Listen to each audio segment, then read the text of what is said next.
भजनकार लिखते हैं, हे मेरे उद्धारकर्ता परमेश्वर यहोवा, मैं दिन को और रात को तेरे सन्मुख पुकारता आया हूँ। जी हाँ प्यारे भाई और बहनों, हम अपने अद्वैत पिता परमेश्वर को आज पुकारते हैं, अपने उद्धारकर्ता प्रभु यीशु मसीह को पुकारते हैं और शांतिदायक पवित्र आत्मा से विनती करते हैं, धन्यवाद देते हैं उनकी उपस्थिति के लिए जो हमारे मध्य में है,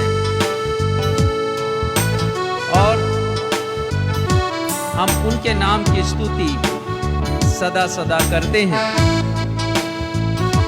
भजनकार आगे लिखते हैं, संकट के दिन मैं तुझको पुकारूंगा, क्योंकि तू मेरी सुन लेगा।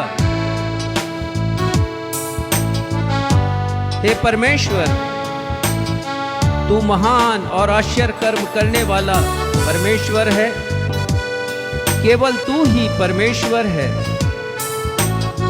अपना मार्ग मुझे दिखा, तब मैं तेरे सत्य मार्ग पर चलूंगा।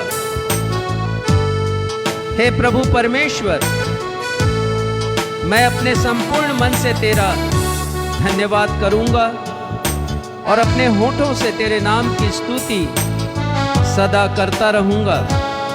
तो आइए प्यारे भाइयों और बहनों, भजन के इन शब्दों के साथ हम भी आज की रविवारी आराधना का प्रारंभ स्तुति के गीत से करें, जिसके शब्द कहते हैं, तेरी स्तुति मैं करूं, आराधना करूं दिल से दिल से।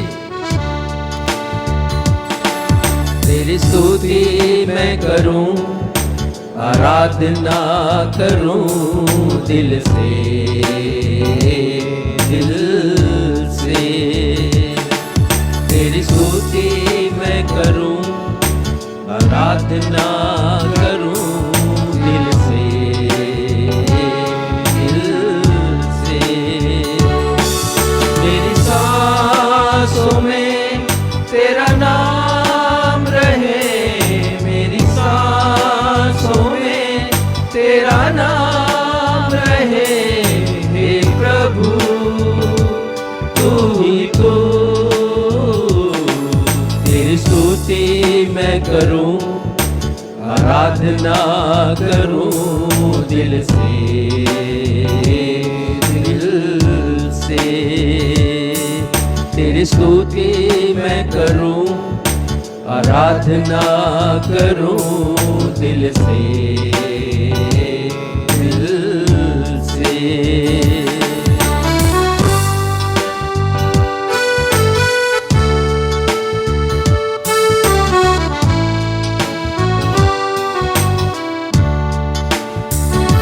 जहाँ मेरी नजर जाए वहाँ तेरी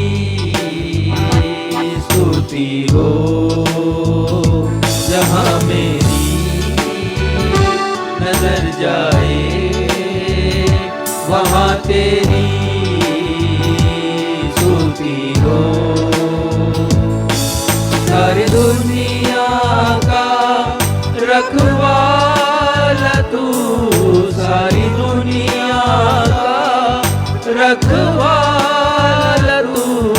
हे प्रभु तू ही तू,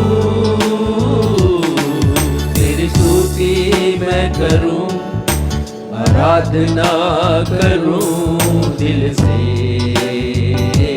दिल से।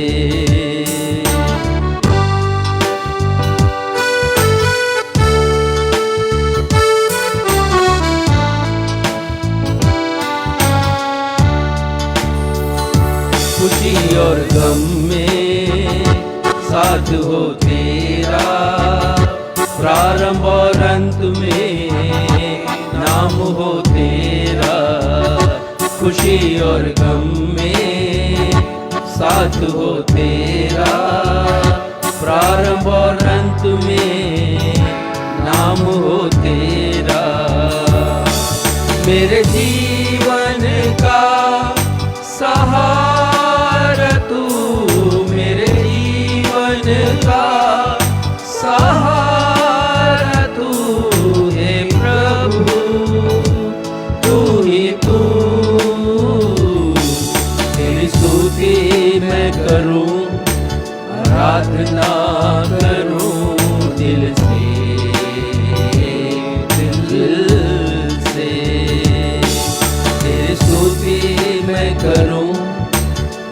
आराधना करूं दिल से, दिल से, दिल से, दिल से, दिल से।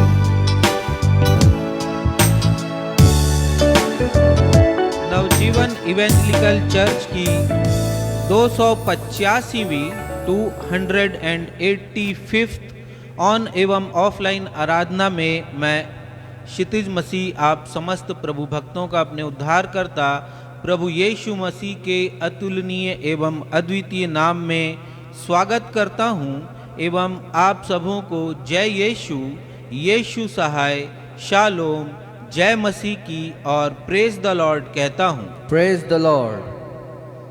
प्रिय भाइयों और बहनों, किसी ने यह ठीक लिखा है कि परीक्षा में पढ़ना पाप नहीं है, परंतु परीक्षा में पढ़कर गिर जाना पाप है। संसार का कोई भी व्यक्ति अपने आप को परीक्षाओं में पढ़ने से बचा नहीं सकता है। किसी ने कहा है कि आप पक्षियों को अपने सर के ऊपर उड़ने से रोक नहीं सकते, पर उन्हें अपने सर के बालों में घोंसला बनाने से रोक तो सकते हैं। बाइबल में 2 प्रकार की परीक्षाओं का विवरण है। पहले प्रकार की परीक्षा, जिसे इंग्लिश बाइबल में टेम्पटेशन कहा गया है, शैतान लेकर आता है।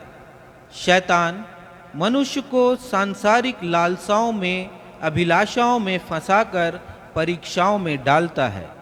मनुष्य इस प्रकार पाप के आकर्षण से खींचकर पाप की दुनिया में फंस जाता है। दूसरे प्रकार की परीक्षा, जिसे इंग्लिश बाइबल में ट्रायल्स या टेस्ट्स कहा गया है, परमेश्वर करते हैं। परमेश्वर पिता मनुष्य के विश्वास और खराई की परख करते हैं। आज हमारे पास्टर साहब इन्हीं बातों पर प्रवचन देते हुए बताएंगे कि हम सब शैतान के द्वारा लाई गई परीक्षाओं से कैसे बच सकते हैं। अतः आप आज के संदेश को अवश्य ही सुनिएगा एवं संपूर्ण आराधना में हमारे साथ बने रहिएगा। आइए इस समय हम सब मिलकर अपने स्थानों में खड़े होकर परमेश्वर पिता को महिमा देते हुए यह गीत गाएं, जो आज के संदेश से भी ताल्लुक रखता है। और गीत के शब्द हैं, चाक पर अपनी रख मुझे, रूप अपना यीशु दे मुझे, जलाल का अपने बर्तन बना।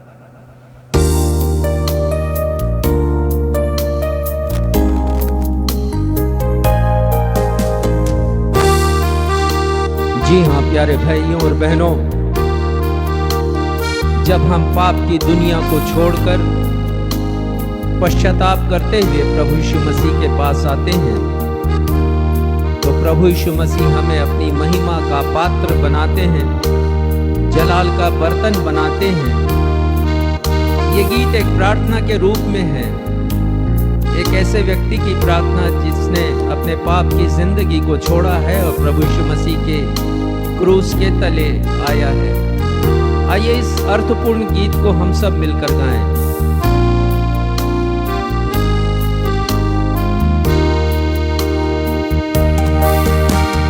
चाक पर अपनी रख मुझे, रूप अपना यीशु दे मुझे, जलाल का अपने बर्तन बना।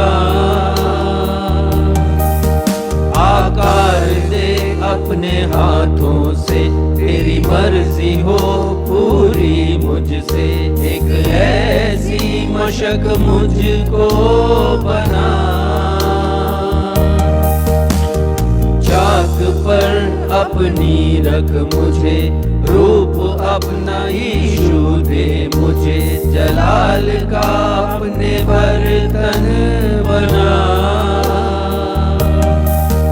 आकार दे अपने हाथों से, तेरी मर्जी हो पूरी मुझसे, एक ऐसी मशक मुझको बना। फरियाद है तुझसे खुदा मुझको उठा, मुझको बना, फरियाद है तुझसे खुदा मुझको उठा, मुझको बना, भर दे रूह से अपनी सामर्थ से,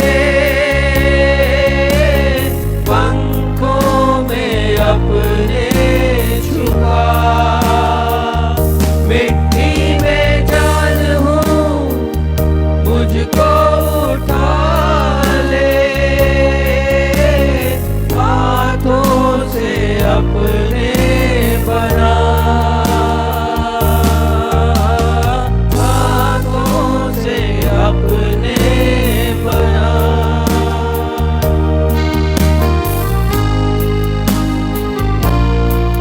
गीत के शब्द कहते हैं कि फिर से वो व्यक्ति जो यीशु के पास आया है वो अपनी पुरानी दुनिया में ना चला जाए, शैतान के गिरफ्त में ना चला जाए, अपनी लालसाओं से खींचकर और फंसकर, और वो विनती करता है,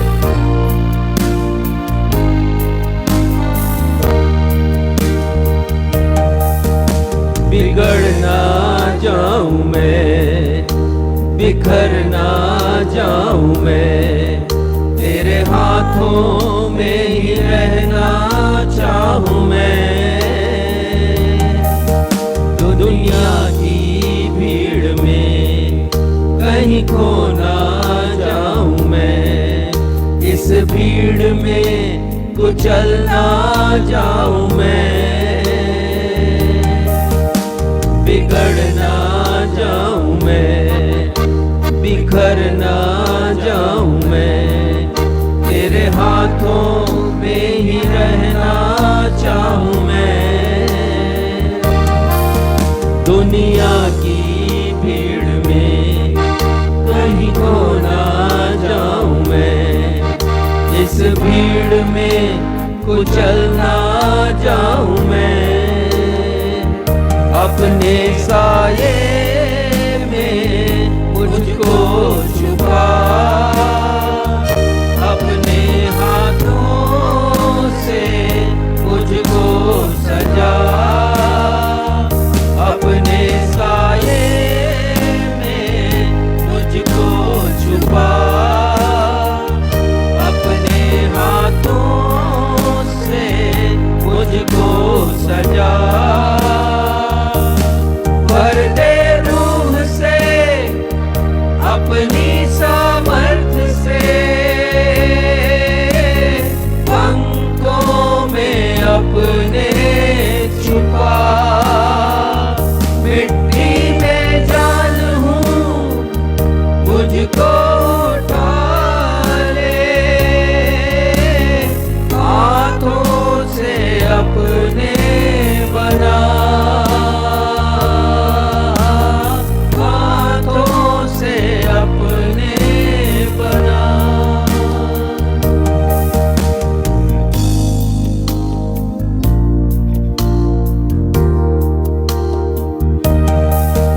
महफूज हूँ मैं तेरे साए में खुदा, तेरा हाथ मैं कभी ना छोड़ूंगा, महफूज हूँ मैं तेरे साए में खुदा, तेरा हाथ मैं कभी ना छोड़ूंगा, अपने साए में मुझको छुपा, अपने हाथों से मुझको सजा, अपने साये में मुझको छुपा, अपने हाथों से मुझको बना, भर दे रूह से अपनी सामर्थ से,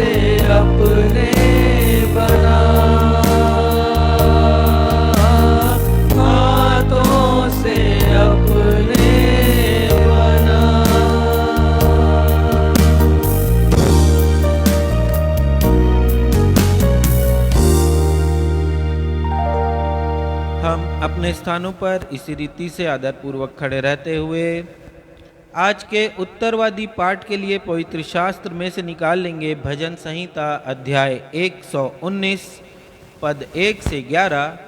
भजन संहिता अध्याय 119 पद 1 से 11 तक, और इसे पढ़ने में अगुवाई भाई सक्षम मसीह करेंगे।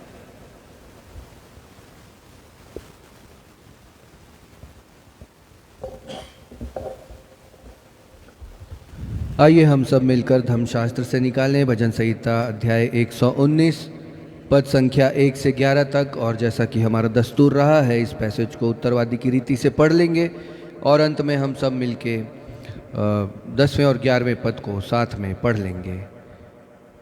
क्या ही धन्य है वे जो चाल के खरे हैं और यहोवा की व्यवस्था पर चलते हैं।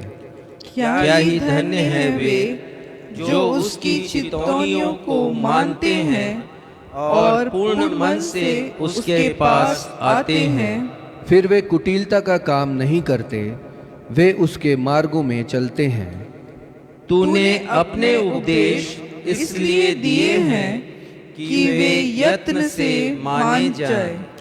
भला होता कि तेरी विधियों को मानने के लिए मेरी चाल चलन दृढ़ हो जाए। तब मैं तेरी सब आज्ञाओं की ओर चित्त लगाए रहूंगा और मेरी आशा ना टूटेगी। जब मैं तेरे धर्ममय नियमों को सीखूंगा, तब तेरा धन्यवाद सीधे मन से करूंगा। मैं तेरी विधियों को मानूंगा, मुझे पूरी रीति से ना तज। जवान अपनी चाल को किस उपाय से शुद्ध रखे, तेरे वचन के अनुसार सावधान रहने से। मैं पूरे मन से तेरी खोज में लगा रहूं, मुझे तेरी आज्ञाओं की बाट से भटकने ना दे। सब साथ में पढ़ें। मैंने तेरे वचन को अपने हृदय में रख छोड़ा है कि तेरे विरुद्ध पाप ना करूं। यह सत्य और जीवित परमेश्वर का सत्य और जीवित वचन है। परमेश्वर पिता, प्रभु यीशु मसीह और पवित्र आत्मा इस वचन के पढ़े जाने, सुने जाने और समझे जाने पर हम में से हर एक को अपनी बहुतायत की आशीषों से परिपूर्ण करें। हम सब कहें आमीन। आमीन। कलीसिया अपना स्थान ग्रहण करे। अब हमारी कलीसिया के पासबान साहब रेवरेंट राजेश मसीह को अवसर होगा कि वे हम सबों को कलीसियाई सूचनाओं से अवगत कराएंगे। सूचनाओं के पश्चात वे हम सबों के लिए मध्यस्थता की प्रार्थना में अगुवाई भी करेंगे। यदि आप हमारे ऑनलाइन दर्शक जो हमारे साथ जुड़े हुए हैं या आने वाले समय में इस प्रसारण को देखेंगे, यदि आपके पास कोई प्रार्थना निवेदन है, आप अपनी गवाहियों को हमारे साथ साझा करना चाहते हैं, तो फेसबुक के कमेंट बॉक्स पर अपने निवेदनों को आप प्रेषित कर सकते हैं। हम अपनी दैनिक प्रार्थनाओं में आपकी प्रार्थनाओं को स्मरण करेंगे।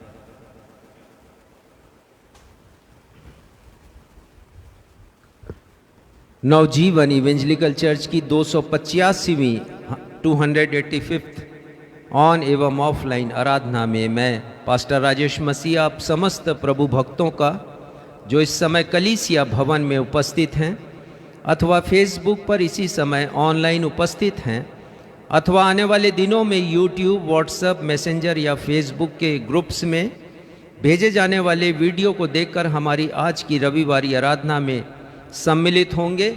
मैं आप सभी का हृदय की गहराइयों से स्वागत करता हूं और आप सभी को मैं प्रेज द लॉर्ड कहता हूं। Praise the Lord. सूचना इस प्रकार से हैं। आज समस्त विश्वासियों को प्रभु के मेज की सहभागिता प्रदान की जाएगी। जितने भी हमारे भाई बहन ऑनलाइन इस सहभागिता को लेना चाहते हैं, वे कृपया मेरे निर्देशों का पालन करें। Pastor Nikhil Paul church of Christ कुदुदंड से प्राप्त सूचना के अनुसार दिनांक 30, 31 और 1 नवंबर को उनकी कलीसिया में सांध्यकालीन विशेष आराधनाएं चलाई जाएंगी आत्म जागृति की, और इसी के साथ 31 अक्टूबर और 1 नवंबर को यूथ कॉन्फ्रेंस भी होगा। आप समस्त लोगों से निवेदन है कि यदि आप उस सभा में जा सकते हैं या जवान हैं यूथ कॉन्फ्रेंस में जा सकते हैं तो अवश्य जाइएगा। क्योंकि मैं उम्मीद करता हूँ कि ये सभाएं आत्मिक जीवन के लिए बहुत उन्नति का कारण होंगी।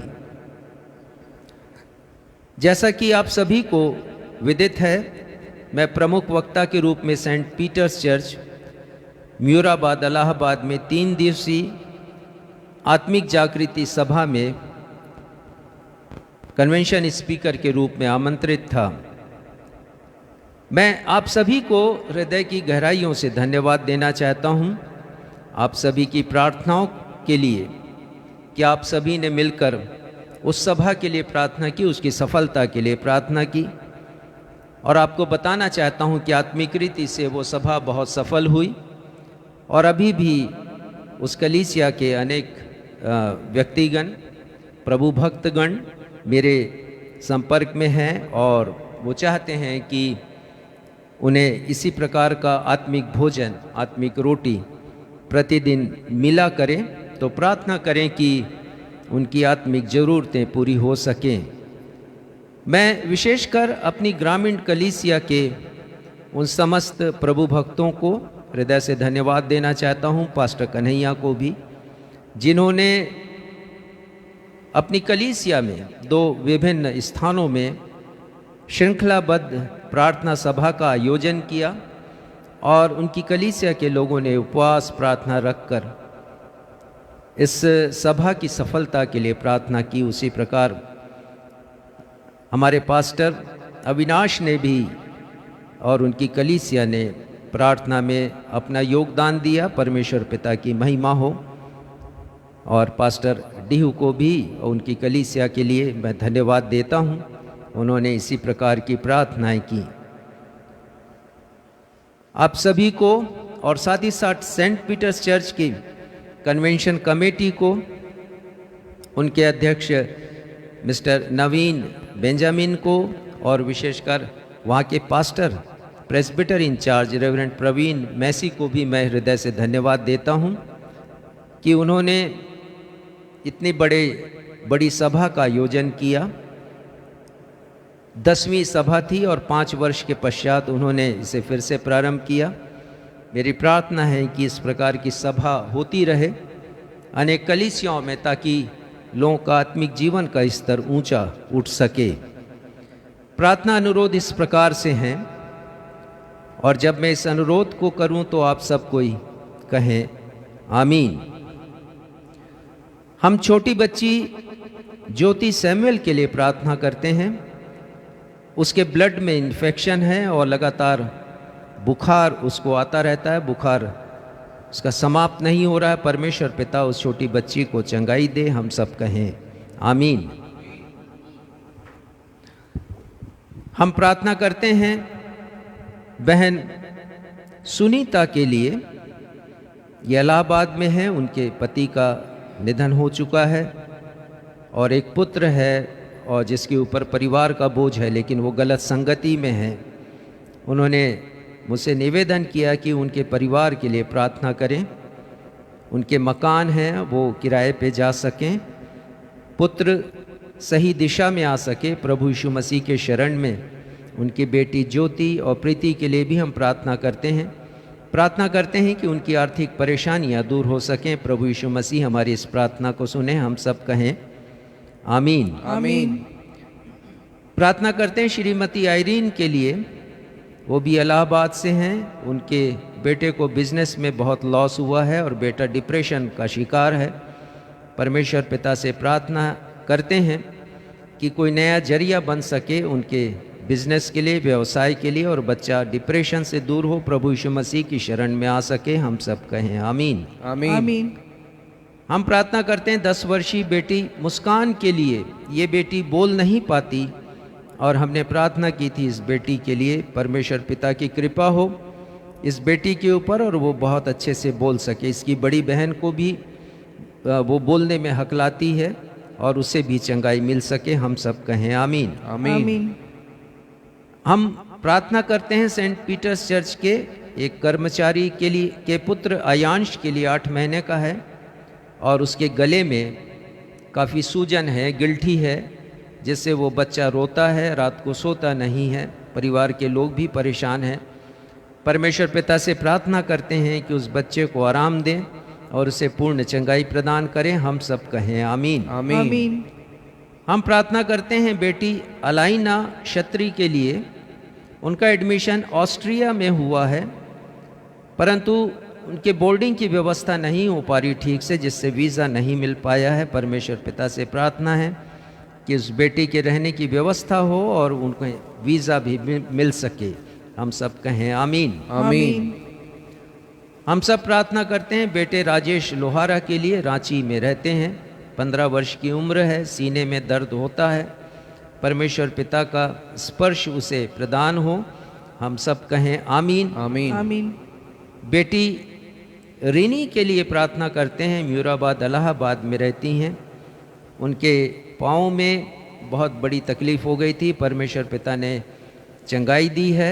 अभी भी वो मेडिसिन पर हैं। हम परमेश्वर पिता से उनकी पूर्ण चंगाई के लिए प्रार्थना करते हैं। हम सब कहें आमीन। आमीन। हम धन्यवाद देते हैं परमेश्वर पिता को रेवरेंड डॉक्टर तिमोथी वानखेड़े के लिए। उनके लिए प्रार्थना की गई थी, उन्हें आंशिक चंगाई मिली है। ये भोपाल में है। अभी भी कमर में दर्द होता है, उठने बैठने में, लेटने में तकलीफ़ होती है। परमेश्वर पिता की कृपा हो, पूर्ण चंगाई इन्हें प्राप्त हो। हम सब कहें आमीन। आमीन। हम प्रार्थना करते हैं भाई सनी लासरे के लिए, महाराष्ट्र से हैं। इनका व्यवसाय ठीक से नहीं चल रहा है, कर्ज से दबे हैं। परमेश्वर पिता की कृपा हो, इनका व्यवसाय अच्छे से चले, इनके घर का खर्च भी अच्छे से चल पाए और कर्ज से इन्हें मुक्ति मिल सके। हम सब कहें आमीन। आमीन। हम प्रार्थना करते हैं बहन नीरा सिंह के लिए। इनके पति नशा मुक्त हो सकें। बहुत समय से इनका प्रार्थना निवेदन हमारे पास है और हम लगातार इनके लिए प्रार्थना कर रहे हैं। परमेश्वर पिता हमारी प्रार्थना को और हमारी इस बहन की प्रार्थना को सुने। हम सब कहें आमीन। आमीन। हम प्रार्थना करते हैं मिसेस सोनिया सारथी के लिए। इन्हें भी एक बड़ी तकलीफ़ है कि इनका ये गर्भवती हैं और इनके गर्भाशय में बच्चे की पोजीशन अपोजिट है, अपोजिट साइड में है, उल्टी है। हम प्रार्थना करते हैं कि अभी जबकि प्रसव का समय नज़दीक आ गया है, बच्चे की पोजीशन गर्भ में ठीक हो सके और उस परिवार को आराम मिल सके और सुरक्षित प्रसव हो सके। हम सब कहें आमीन। आमीन। हम बेटे राजगीर सारथी के लिए प्रार्थना करते हैं। बहुत गंभीर रूप से टाइफाइड से पीड़ित हैं। परमेश्वर पिता की कृपा हो, प्रभु यीशु मसीह का स्पर्श उस छोटे बच्चे को मिले और उसे चंगाई मिल सके। हम सब कहें आमीन। आमीन। धन्यवाद के विषय इस प्रकार से हैं। हम धन्यवाद देना चाहते हैं मिस्टर अरमिन को और उनकी पत्नी मिसेस खुशबू परसन को। ये रायपुर में हैं, फिलहाल रहने वाले छिंदवाड़ा के हैं, लेकिन ये हमारे निवास स्थान पर आए और इन्होंने अपनी भेंटें दी हैं हमारे मिशन के लिए, चर्च के लिए। परमेश्वर पिता को हम धन्यवाद देते हैं और प्रार्थना करते हैं कि परमेश्वर पिता की अपार कृपा इनके ऊपर बरसती रहे। और हम धन्यवाद देते हैं सेंट पीटर्स चर्च को भी। उनके द्वारा प्रेम स्वरूप एक भेंट राशि हमारी सेवकाई के लिए प्राप्त हुई है।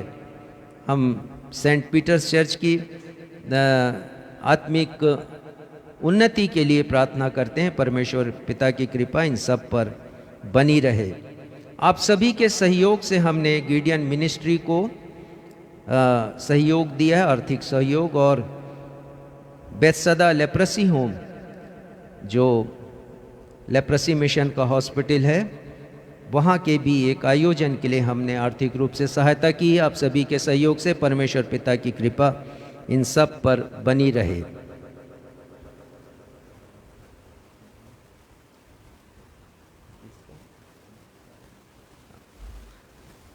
जन्मदिन की खुशियां हैं और विवाह की वर्षगांठ की भी खुशियां हैं। कुछ परिवार जो कि हमारा सपोर्ट करते हैं, सहायता करते हैं, हम उन सभी को धन्यवाद देना चाहते हैं। विवाह की वर्षगांठ हम धन्यवाद देना चाहते हैं सुमित हंटर को, उनकी पत्नी प्रियंका को, और धन्यवाद देना चाहते हैं भाई जसवंत सिंह को और उनकी पत्नी डार्कस को। इन दोनों परिवारों ने अपने विवाह की वर्षगांठ मनाई है। परमेश्वर पिता की कृपा इनके ऊपर हो।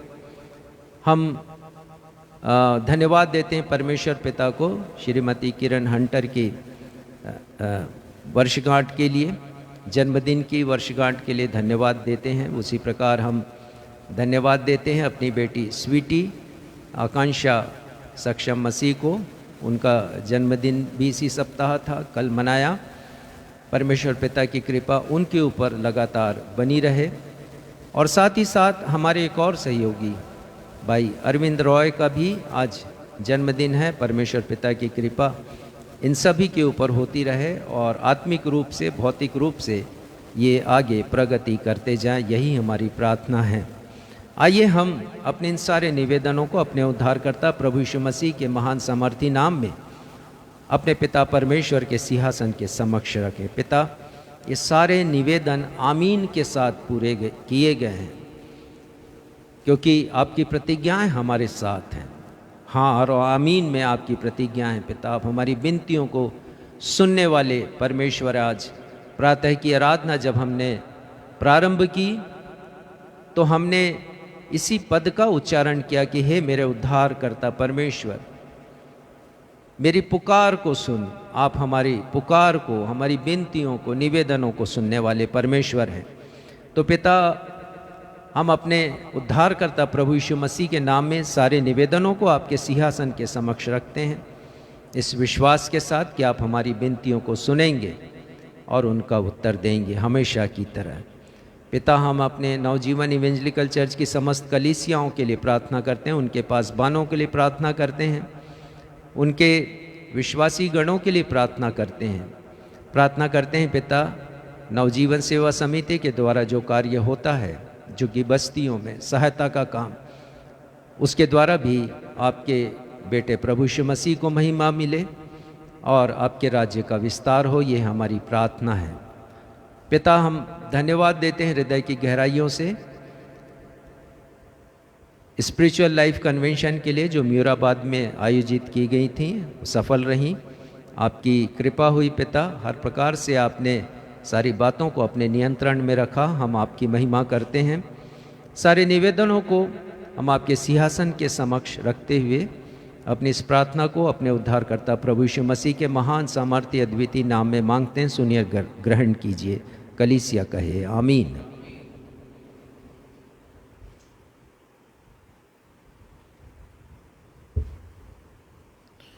समय होगा कि हम प्रभु की मेज की सहभागिता में शामिल होंगे। इससे पहले कि हम प्रभु की मेज की सहभागिता को प्राप्त करें, अपने मनों की तैयारी के लिए हम सब यह गीत गा लेंगे जो प्रभु के महान बलिदान को स्मरण कराता है। और गीत के शब्द है, दी मैंने अपनी जान और अनमोल रक्त को भी कि होवे तेरा त्राण और छुटकारा मौत से भी। इब्रानी के लेखक लिखते हैं,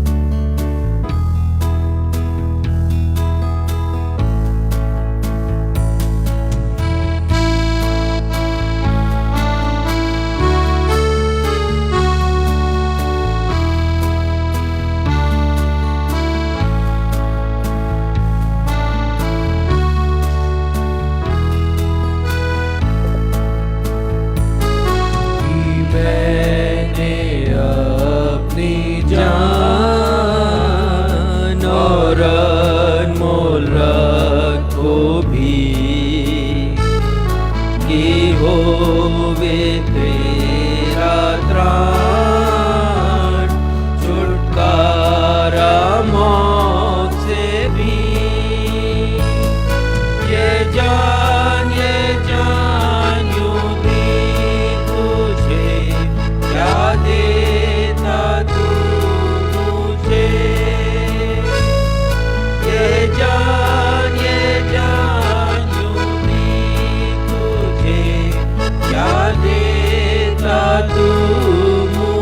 इब्रानी 4 अध्याय 1 से 11 तक और जैसा कि हमारा दस्तूर रहा है, इस पैसेज को उत्तर वाली इब्रानी के लेखक लिखते हैं, इब्रानियों अध्याय 9 और 14वें पद में, तो मसीह का लहू जिसने अपने आप को सनातन आत्मा के द्वारा परमेश्वर के सामने निर्दोष चढ़ाया, तुम्हारे विवेक को मरे हुए कामों से क्यों ना शुद्ध करेगा, ताकि तुम जीवित परमेश्वर की सेवा करो। अभी हमने एक मशहूर गीत का मुखड़ा गाया, दी मैंने अपनी जान और अनमोल रक्त को भी। वो रक्त जो प्रभु यीशु मसीह का है, जो बेशकीमती है, प्रभु यीशु मसीह ने दिया, और उद्देश्य था कि हमारा त्राण हो, हमारा छुटकारा हो, और दूसरा एक बड़ा उद्देश्य कि हमें मौत से, मृत्यु से छुटकारा मिल सके, आजादी मिल जाए और अनंत जीवन हम पालें। ये कितना अच्छा ध्येय प्रभु यीशु मसीह का।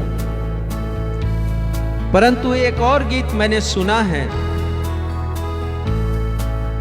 मैं आपसे अनुरोध करता हूं कि हम हर एक गीत जिन्हें समझा जाता है कि ये मसीही गीत हैं, हम ना गाएं यदि उनके शब्द बाइबल के अनुसार नहीं हैं।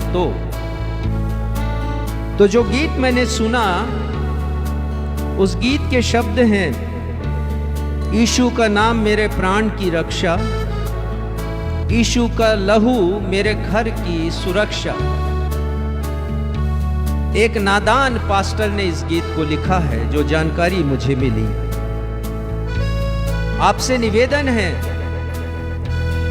क्या जबकि हम प्रभु के मेज की सहभागिता को प्राप्त कर रहे हैं या फिर इस संदेश को सुन रहे हैं, तो प्रभु यीशु मसीह के बेशकीमती रक्त को, बहुमूल्य रक्त को, और जैसा गीत गाया अनमोल रक्त को हम इतना हल्का ना बना दें, इतना तुच्छ ना बना दें, इतना मूल्यहीन और महत्वहीन ना बना दें। ये प्रभु यीशु मसीह का निर्दोष, पवित्र और बहुमूल्य रक्त है। हर कहीं नहीं छिड़किए। मत सोचिए कि इस यीशु के रक्त का उपयोग चाहे जहां कर लेंगे, घर की सुरक्षा के लिए भी। ये नादानी है, ये मूर्खता है। बार बार दोहराने की भी आवश्यकता नहीं। Blood of Jesus, blood of Jesus. जैसे कई लोग ऐसा व्यवहार करते हैं, यीशु का लहू, यीशु का लहू। बार बार कहकर हम प्रभु यीशु के बहुमूल्य रक्त को मूल्यहीन ना बनाएं। बाइबल में यदि कहीं पर ऐसा लिखा है कि यीशु का रक्त आपके घर की सुरक्षा प्रदान करता है, तो मुझे बताइएगा अवश्य। प्रभु यीशु मसीह का रक्त आपको सुरक्षा प्रदान करता है, मृत्यु से, शैतान की गुलामी से छुटकारा प्रदान करता है, जिसके लिए प्रभु यीशु मसीह आए। आपके घर की चोर और डाकू से और दूसरे संकटों से, भूत प्रेत से सुरक्षित करने के लिए प्रभु यीशु मसीह ने अपने रक्त को नहीं बहाया। प्रभु यीशु मसीह के रक्त की मूल्य को समझिए। ये उद्धार देता है, छुटकारा देता है, जो घर की सुरक्षा से और दूसरी अन्य बातों से कई गुना अधिक महत्वपूर्ण है। ये मेरे और आपके पापों को क्षमा प्रदान करता है। प्रभु यीशु मसीह का रक्त परमेश्वर पिता के पास पहुंचाता है और उस अलगाव को जो पाप के कारण है, उसे वो दूर करता है। प्रभु यीशु मसीह का रक्त मृत्यु से बचाता है। जिस उद्देश्यों को पूरा करने के लिए प्रभु यीशु मसीह ने लहू बहाया, उसी उद्देश्य को अपने उपयोग में लेकर आइए। अन्य बातों के लिए यीशु का नाम काफी है, आपके घर की सुरक्षा के लिए। संत याकूब कहते हैं कि यीशु के नाम से तो दुष्ट आत्माएं थरथराती और कांपती हैं। तो यीशु का नाम काफी है चंगाई देने के लिए, आपके घर की सुरक्षा के लिए, आपकी सुरक्षित यात्रा के लिए। तो प्रभु यीशु मसीह के रक्त के मूल्य को समझिए। इब्रानी 9:14 के अनुसार अपने विवेक को शुद्ध कीजिए। लिखा है, मसीह का लहू जिसने अपने आप को सनातन आत्मा के द्वारा परमेश्वर के समक्ष निर्दोष करके चढ़ाया, आपके विवेक को सुरक्षित रखे। ये ध्यान दीजिए। प्रभु यीशु मसीह ने कहा मत्ती 12:36 में, जो जो बातें मनुष्य कहेंगे, न्याय के दिन हर बात का लेखा हमें देना पड़ेगा। तो यदि यीशु के लहू का मिसयूज हमने किया, गलत उपयोग किया, तो हम दंड के भागी होंगे। इस बात को निश्चित जान लीजिए और नादानी मत कीजिए। परमेश्वर के वचन को भी हल्के में नहीं लीजिए। यदि परमेश्वर के वचन में उल्लेख है जिन बातों का, तो उसका उपयोग कीजिए।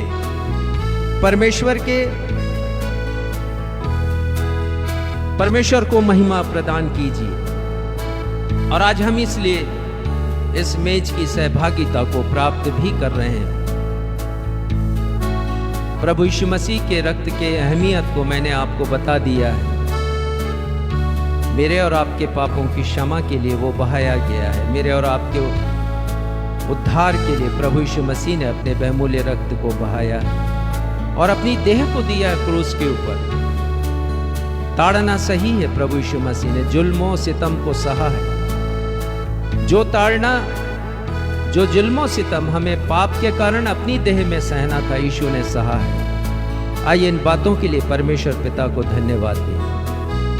हमारे परमेश्वर पिता हृदय की गहराइयों से धन्यवाद देते हैं प्रभु यीशु मसीह के लिए, जिन्हें आपने हमारे लिए इस दुनिया में भेजा और उनका महान बलिदान हमें प्रेरणा देता है पिता कि हम उनकी महिमा करें, क्योंकि क्रूस पर उन्होंने अपना बलिदान किया, अपनी देह दी। जो दंड हमें अपनी देह में सहना था, यीशु ने सहा।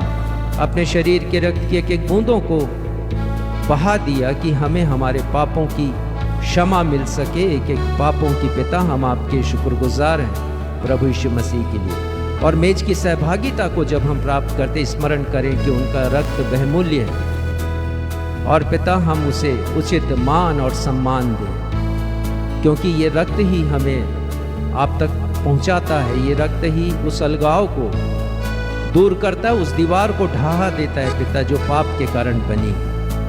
पिता हम धन्यवाद देते हैं। आगे की आराधना को आपके सामर्थी हाथों में सौंपते हुए पिता हम ये भी प्रार्थना करते हैं कि ये रोटी प्रभु यीशु मसीह की देह हो और ये रक्त प्रभु यीशु मसीह का,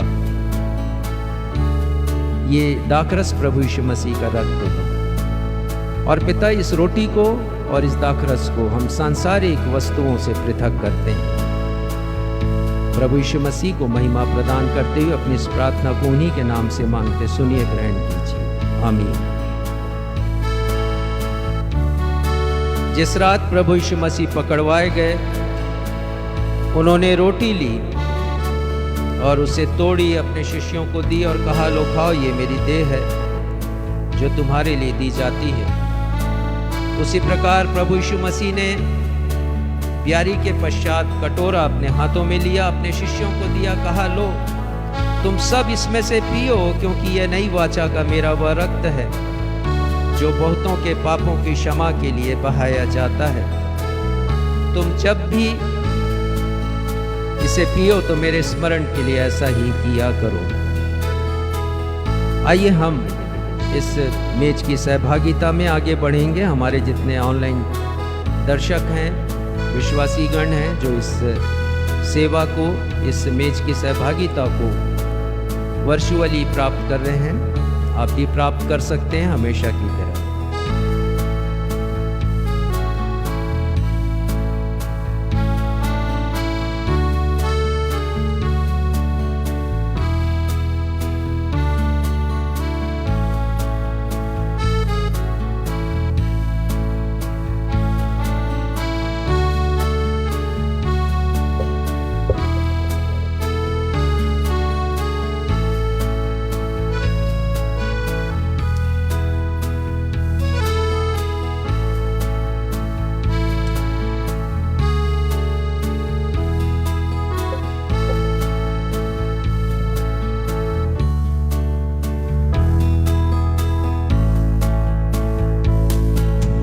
छोड़कर स्वर्गीय वास इस जग में आया था।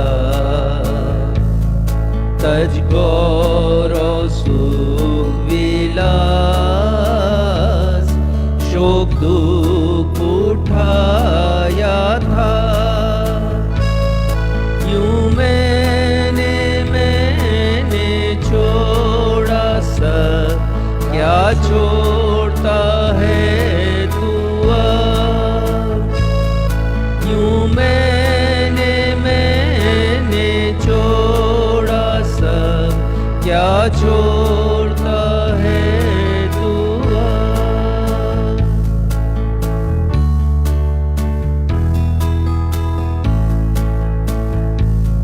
जो दुख अत्यंत पार सो मैंने सब सहा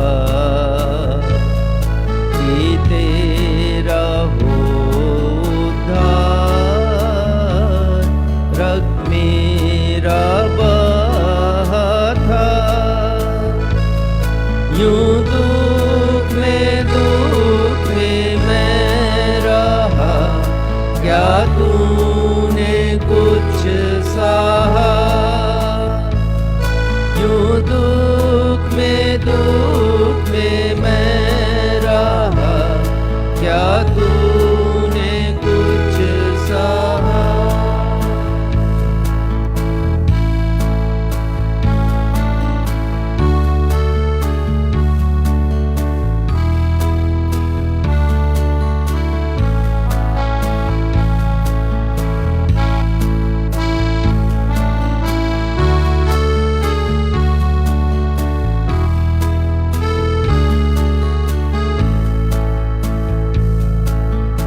आइए हम सब मिलकर अपने विश्वास वचन का अंगीकार करें।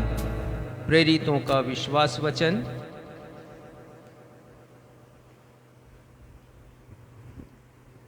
मैं सर्वशक्तिमान पिता स्वर्ग और पृथ्वी के सृष्टिकर्ता परमेश्वर पर विश्वास करता हूँ।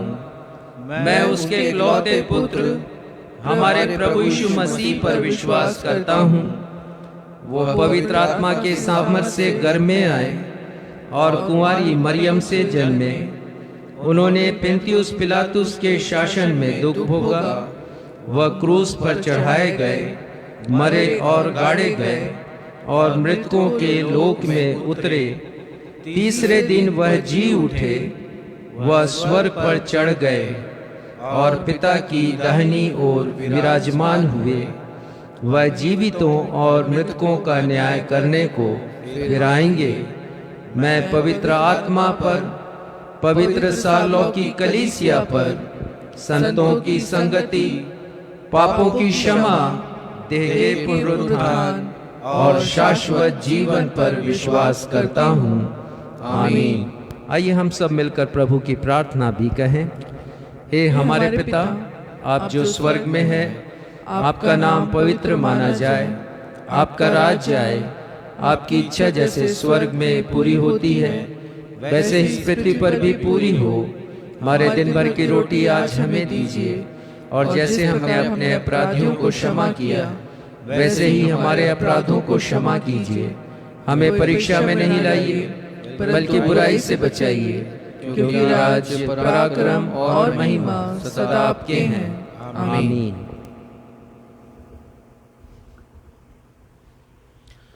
अब हम सभी के लिए यह सुनहरा अवसर होगा जब हम परमेश्वर की दी हुई आशीषों को, परमेश्वर की दी हुई बरकतों को, परमेश्वर की दी हुई चंगाइयों को स्मरण करेंगे कि हमने जीवन में किन उपलब्धियों को प्राप्त किया है और उसके पीछे परमेश्वर की कौन सी सामर्थ है। हम स्मरण करेंगे परमेश्वर की दी हुई चंगाइयों को और अपनी भेंटों को एवं धन्यवादी भेंटों को अर्पण करने के द्वारा परमेश्वर पिता को महिमा प्रदान करेंगे। आप हमारे ऑनलाइन दर्शक, यदि आप हमारी कलीसिया के द्वारा किए जा रहे सुसमाचार प्रचार के कार्य, कलीसिया भवन के निर्माण के अंतिम चरण के लिए और सेवा के कार्य के लिए जो हमारी कलीसिया के द्वारा किया जाता है, कुष्ठ रोगियों के मध्य में, असहाय और भिक्षावृत्ति पर आश्रित लोगों के मध्य में, यदि आप अपनी भेंटों को, अपने योगदान को देना चाहते हैं तो हमारी कलीसिया के पासबान रेवरेंड राजेश मसीह से संपर्क कर सकते हैं। आइए इस समय जब हम अपनी भेंटों को अर्पित करेंगे, हम सभी मिलकर यह गीत गा लेंगे, शून्य से लेकर तूने मुझे रच लिया अपने ही रूप में, प्रेम किया है अनंत, प्रेम से मुझे दिया है पुत्र मेरी मुक्ति के लिए।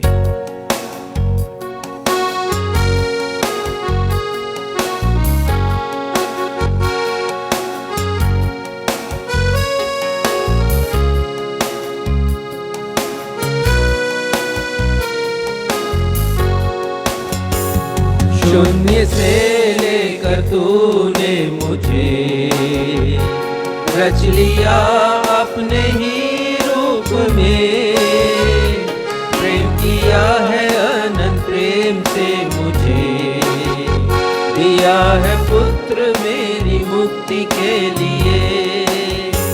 अनोखा प्यार है तेरा, करूँगा स्तुति तेरी मैं सर्वदा। अनोखा प्यार है तेरा, करूँगा स्तुति तेरी मैं सर्वदा।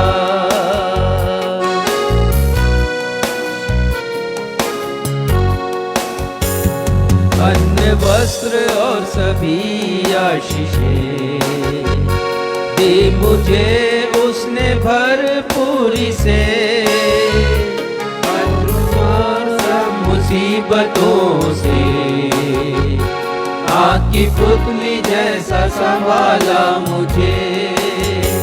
अनोखा प्यार है तेरा, करूँगा स्तुति तेरी मैं सर्वदा।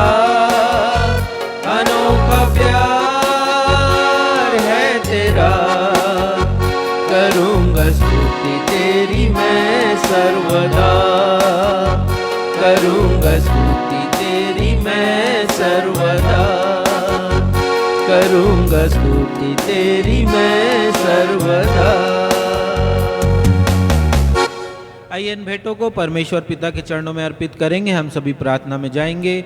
जीवित महान अनुग्रहकारी पिता परमेश्वर, आराधना के इस समय आपके चरणों के निकटतम एक बार फिर से आते हैं, धन्यवाद देते प्रेम पिता कि आपने हमें इस योग्य किया है प्रेम पिता कि हम अपने जीविका उपार्जन में से एक अंश आपके पवित्र नाम को महिमा देते हुए आपके राज्य की बढ़ोतरी के लिए देने पाते हैं। हम धन्यवाद देते हैं प्रेम पिता अपने उन भाइयों बहनों को जिन्होंने आपकी दी हुई आशीषों को अपने जीवन में महसूस किया है, स्मरण किया है प्रेम पिता आपकी दया को, आपके अनुग्रह को। और उन भाइयों बहनों के लिए प्रेम पिता धन्यवाद देते जिन्होंने अपनी चंगाइयों को प्राप्त करते हुए आपके पवित्र नाम को धन्य कहा है और अपनी भेंटों को आपके समक्ष लाए हैं। होने दीजिए प्रेम पिता कि उनकी दी हुई भेंटें आपको ग्रहण योग्य होने पाएँ प्रेम पिता, और वे आपके द्वारा और भी आशीषित और फलवंत हों। हम प्रार्थना करते हैं अपने उन भाइयों बहनों के लिए जिन्होंने अपनी कमियों, घटियों, बेरोजगारियों और बीमारियों में से आपके नाम को महिमा देते हुए अपना एक अंश आपके पवित्र नाम की महिमा के लिए भेंट के रूप में दिया है। होने दीजिए प्रेम पिता वे भेंट आपको ग्रहण योग्य होने पाए, क्योंकि वो टूटे हुए मन से निकली हुई प्रेमी पिता।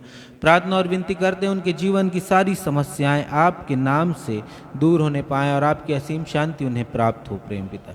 इन भेंटों को आपका स्पर्श मिले ताकि ये आपके नाम के प्रचार प्रसार के लिए और आपके लोगों की सेवा के लिए उपयोग में लाई जाने वाली हो सके। शेष आराधना में आपकी अगुवाई चाहते हैं और इस विनती को अपने मुक्तिदाता प्रभु यीशु के नाम से मांग लेते हैं।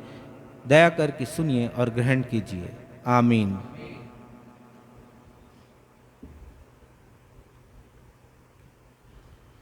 पवित्र शास्त्र बाइबल से पाठों के पठन का समय होगा। पहला पाठ जो पुराने नियम से लिया गया है, व्यवस्था विवरण की पुस्तक अध्याय 8 पद 1 से 6। व्यवस्था विवरण अध्याय 8 पद 1 से 6।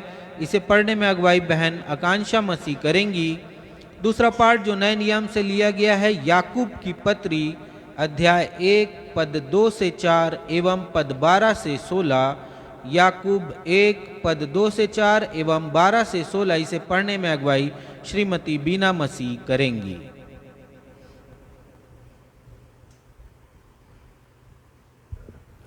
आप सबों को जय मसीह की। मैं आप लोगों के सामने पढ़ लूँगी व्यवस्था विवरण अध्याय 8 पद 1 से लेकर 6 तक। जो जो आज्ञा मैं आज तुझे सुनाता हूँ उन सबों पर चलने की चौकसी करना, इसलिए कि तुम जीवित रहो और बढ़ते रहो, और जिस देश के विषय में यहोवा ने तुम्हारे पूर्वजों से शपथ खाई है उसमें जाकर उसके अधिकारी हो जाओ। और स्मरण रख कि तेरा परमेश्वर यहोवा 39 वर्षों में तुझे सारे जंगल के मार्ग में से इसलिए ले आया कि वह तुझे नर्म बनाए और तेरी परीक्षा करके या जान ले कि तेरे मन में क्या क्या है, और कि तू उसकी आज्ञाओं का पालन करेगा या नहीं। उसने तुझको नर्म बनाया और भूखा भी होने दिया।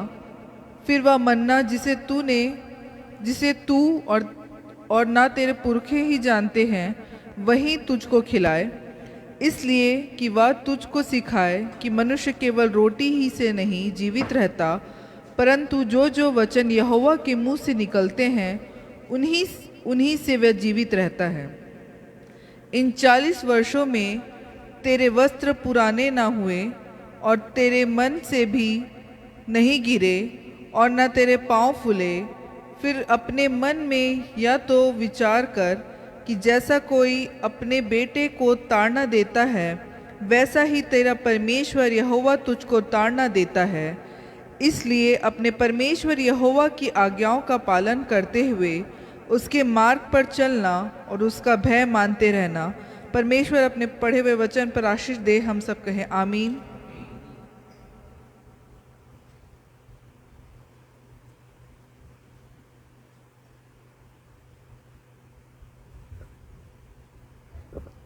आप सबों को प्रेज द लॉर्ड।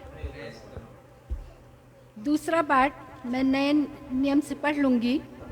याकूब अध्याय 1 पद 2 से 4 एवं पद 12 से 16 तक। परमेश्वर के वचन में इस प्रकार लिखा है, हे मेरे भाइयों, जब तुम नाना प्रकार की परीक्षाओं में पड़ो तो इसको पूरे आनंद की बात समझो, यह जानकर कि तुम्हारे विश्वास परखे जाने से धीरज उत्पन्न होता है, पर धीरज को अपना पूरा काम करने दो कि तुम पूरे और सिद्ध हो जाओ और तुम में किसी बात की घटी न रहे। पद 12 से 16 तक। धन्य है वह मनुष्य जो परीक्षा में स्थिर रहता है, क्योंकि वह खरा निकलकर जीवन का वह मुकुट पाएगा जिसकी प्रतिज्ञा प्रभु ने अपने प्रेम करने वालों से की है। जब किसी की परीक्षा हो तो वह यह न कहे कि मेरी परीक्षा परमेश्वर की ओर से होती है, क्योंकि न तो बुरी बातों से परमेश्वर की परीक्षा हो सकती है और न वह किसी की परीक्षा आप करता है, परंतु प्रत्येक व्यक्ति अपनी ही अभिलाषा से खींचकर और फंसकर परीक्षा में पड़ता है। फिर अभिलाषा गर्भवती होकर पाप को जन्मती है और पाप जब बढ़ जाता है तब मृत्यु को उत्पन्न करता है। हे मेरे प्रिय भाइयों, धोखा ना खाओ। यह परमेश्वर का सत्य जीवित वचन है। परमेश्वर इसके पढ़े एवं सुने जाने पर हम सबों को आशीष प्रदान करें। हम सब कहें आमीन।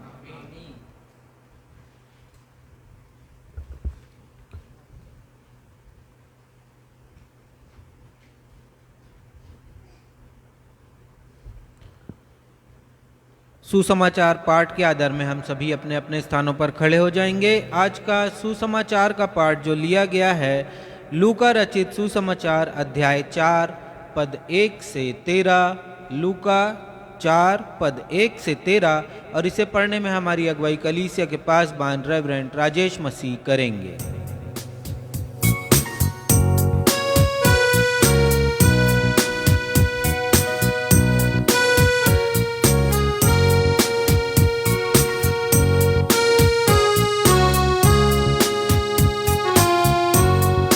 आज के उपदेश से संबंधित जो पाठ सुसमाचार से लिया गया है वो लूका रचित सुसमाचार पहला पद संख्या 1 से लेकर लूका रचित सुसमाचार अध्याय 4 पद संख्या 1 से लेकर पद संख्या 13 तक। और यहाँ इस प्रकार लिखा है, फिर यीशु पवित्र आत्मा से भरा हुआ यरदन से लौटा और 40 दिन तक आत्मा के सिखाने से जंगल में फिरता रहा और शैतान उसकी परीक्षा करता रहा। उन दिनों में उसने कुछ न खाया और जब वे दिन पूरे हो गए तो उसे भूख लगी। तब शैतान ने उससे कहा, यदि तू परमेश्वर का पुत्र है तो इस पत्थर से कह कि रोटी बन जाए। यीशु ने उसे उत्तर दिया, लिखा है, मनुष्य केवल रोटी से जीवित नहीं रहेगा। तब शैतान उसे ले गया और उसको पल भर में जगत के सारे राज्य दिखाए और उससे कहा, मैं यह सब अधिकार और इनका वैभव तुझे दूंगा, क्योंकि वह मुझे सौंपा गया है और जिसे चाहता हूँ उसी को दे देता हूँ। इसलिए यदि तू मुझे प्रणाम करे तो यह सब तेरा हो जाएगा। यीशु ने उसे उत्तर दिया, लिखा है, तू प्रभु अपने परमेश्वर को प्रणाम कर और केवल उसी की उपासना कर।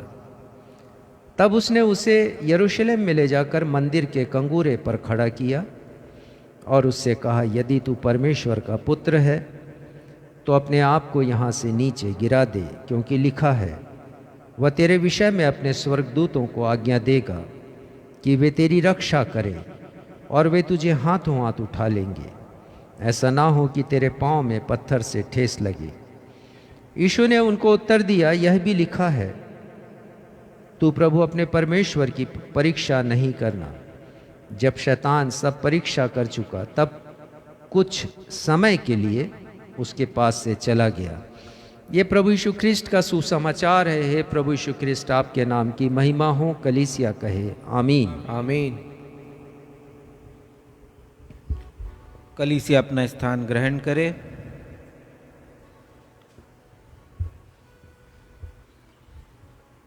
अब हम सभी के लिए यह सुनहरा अवसर होगा, सुनहरा समय होगा, जब हम सप्ताह भर की ऊर्जा प्राप्त करने के लिए परमेश्वर पिता के जीवित कलाम से, परमेश्वर पिता के अभिषिक्त दास हमारी कलीसिया के पासबान रेवरेंड राजेश मसीह से एक सारगर्भित और प्रेरणादायक संदेश को सुन सकेंगे।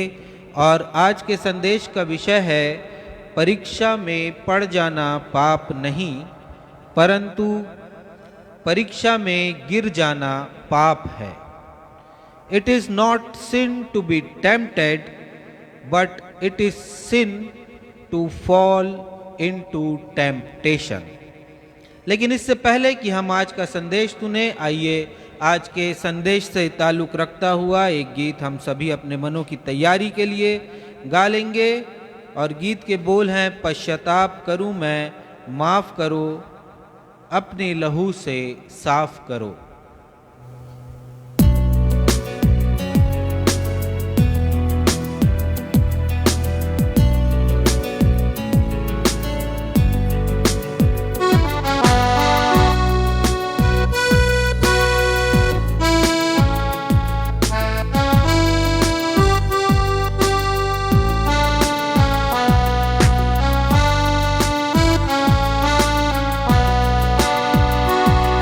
पश्चाताप करूं मैं, माफ करो, अपने लहू से साफ करो। पश्चाताप करूं मैं, माफ करो, अपने लहू से साफ करो।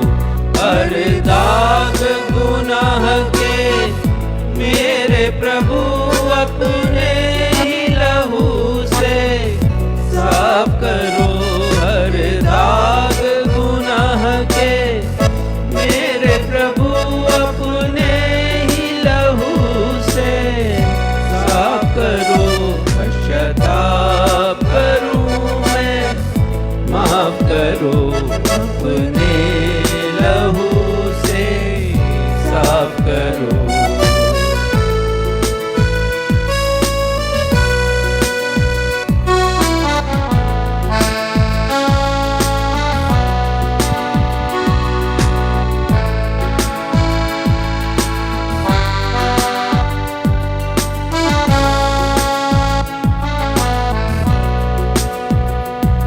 अपराध जो मैंने अब तक किए वो तुझसे नहीं छिपे हैं प्रभु।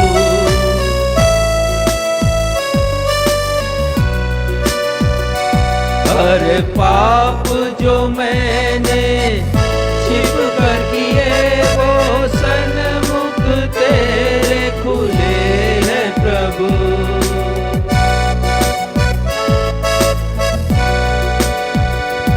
अपराध जो मैंने अब तक किए वो तुझसे नहीं छिपे हैं प्रभु।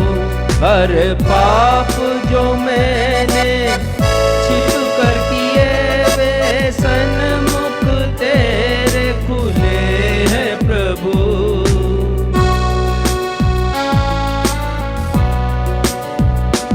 आता पास न मुझको दूर करो, मेरे हाल पर दया करो।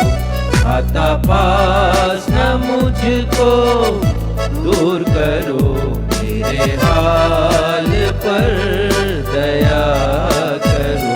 पश्चाताप करूं मैं, माफ करो, अपने लहू से साफ करो। पश्चाताप करूं मैं, माफ करो, अपने लहू से साफ करो।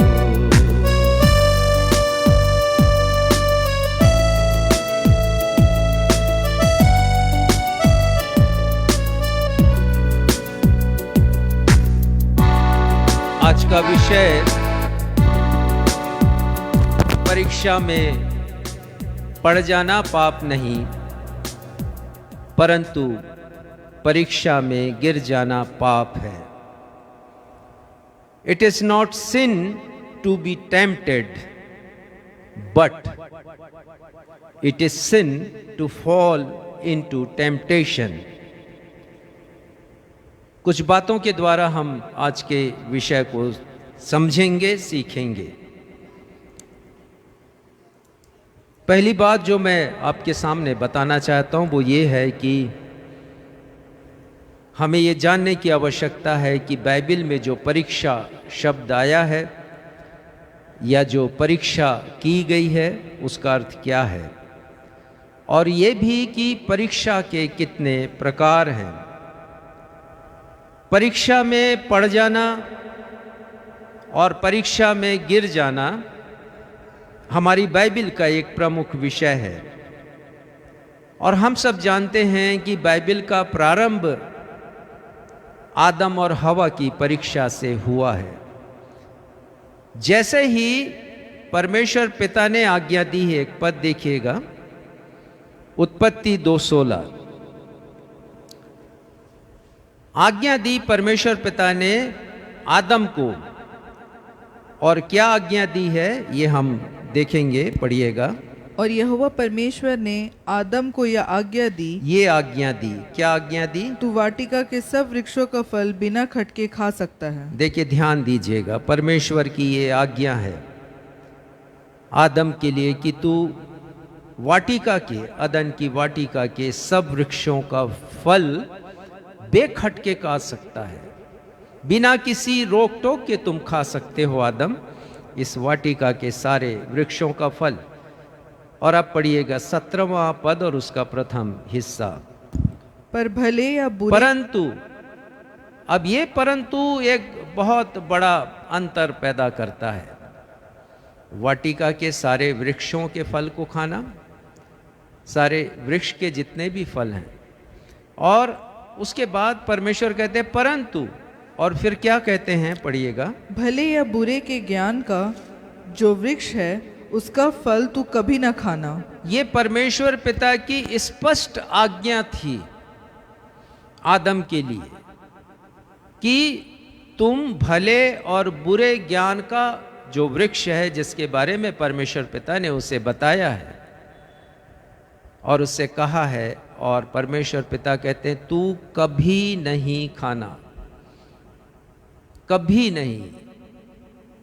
नेवर, ये परमेश्वर पिता की आज्ञा थी आदम के लिए।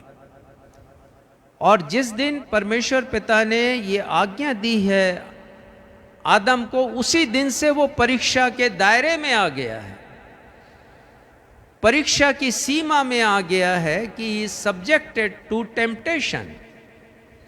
जिस दिन परमेश्वर पिता ने उसे ये आज्ञा दी है, और सीमा में जब परमेश्वर पिता ने उसे लाया है तो उसका अर्थ ये होता है कि वहां पर एक चुनाव है, और वो चुनाव है अच्छाई और बुराई के बीच में, गुड और एविल के बीच में एक चुनाव है। परमेश्वर पिता ने, हम सब जानते हैं कि आदम को और उसके बाद हवा को स्वतंत्र इच्छा प्रदान की, और ये स्वतंत्र इच्छा, फ्रीडम ऑफ चॉइस, एक पीढ़ी से लेके दूसरी पीढ़ी, तीसरी पीढ़ी, चौथी पीढ़ी और अनेक पीढ़ियों से होते हुए आज हमारे पास भी है फ्रीडम ऑफ चॉइस।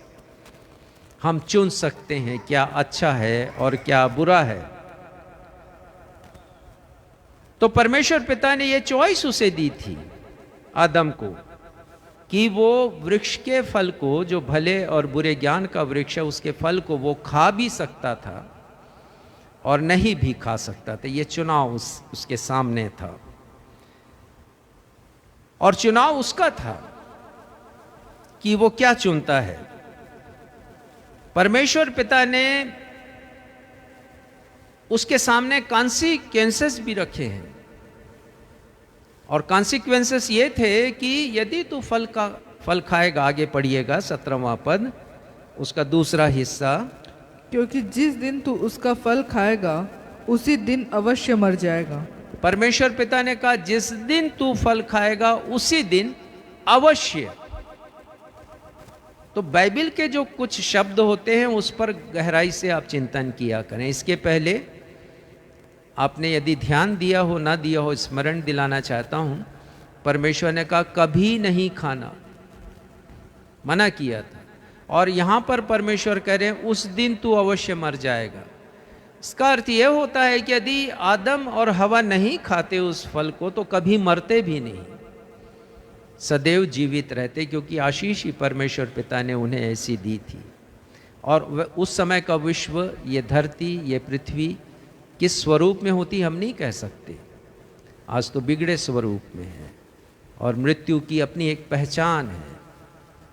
तो परमेश्वर पिता ने कॉन्सिक्वेंसेस भी बता दिए, परिणाम भी बता दिए हैं कि यदि तू खाएगा तो उसी दिन अवश्य मर जाएगा। ये परमेश्वर पिता ने आदम से कहा। और हम इसी के बाद दूसरे अध्याय के बाद तीसरे अध्याय में पढ़ते हैं कि आदम और हवा परीक्षा में पड़े और ये दोनों परीक्षा में गिर गए, और इस प्रकार से मृत्यु आई।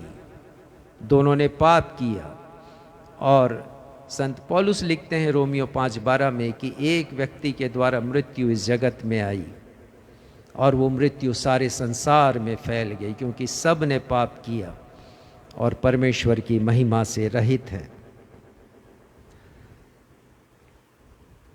बाइबल कहती है कि परीक्षाओं से कोई बचा नहीं है, कोई भी मनुष्य, चाहे कितना भी ऊंचा वो क्यों ना उठ गया हो, परीक्षाओं से होकर हर मनुष्य गुजरा है।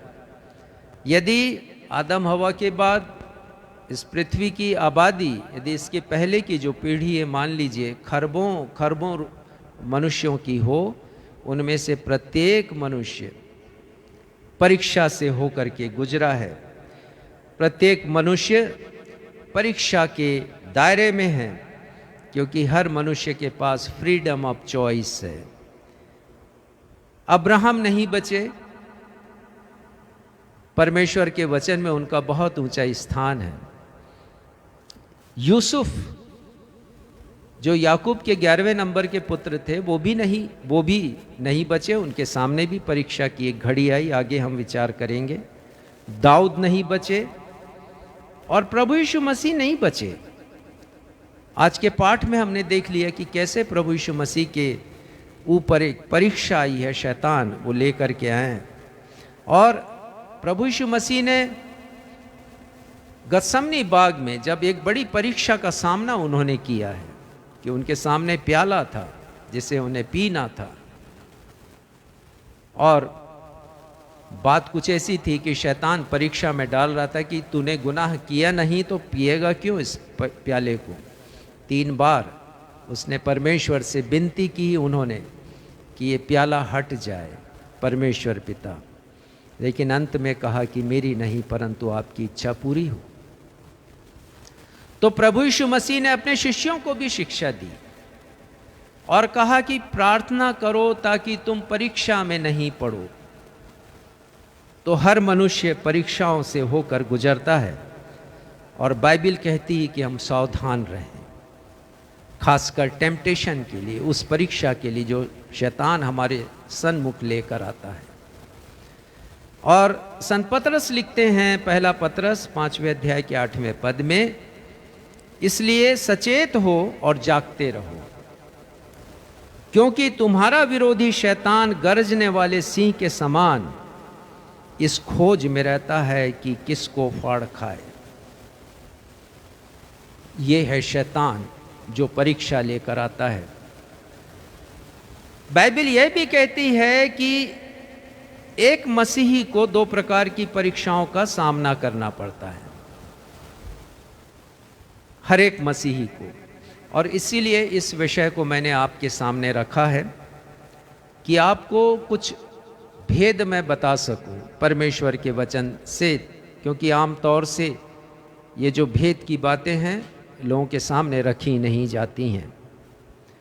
तो 2 प्रकार की परीक्षाएं हैं जिससे मुझे और आपको होकर के गुजरना है, जाना है। 2 परीक्षाओं का सामना हमें करना है। पहले प्रकार की जो परीक्षा है वो शैतान के द्वारा लाई गई परीक्षा है, और शैतान हमेशा पाप में गिराने के लिए हमारे सामने परीक्षाओं को लेकर आता है। जैसे आदम और हवा है, परीक्षा की घड़ी लाया उनकी जिंदगी में। आदम से शैतान ने बातचीत की है और हवा से बातचीत की, और हवा ने भी उससे बातचीत किया है। वो परीक्षा में पड़ी है, परमेश्वर की आज्ञा का पालन नहीं किया, पाप किया, और आदम को भी पाप में डाल दिया उसने।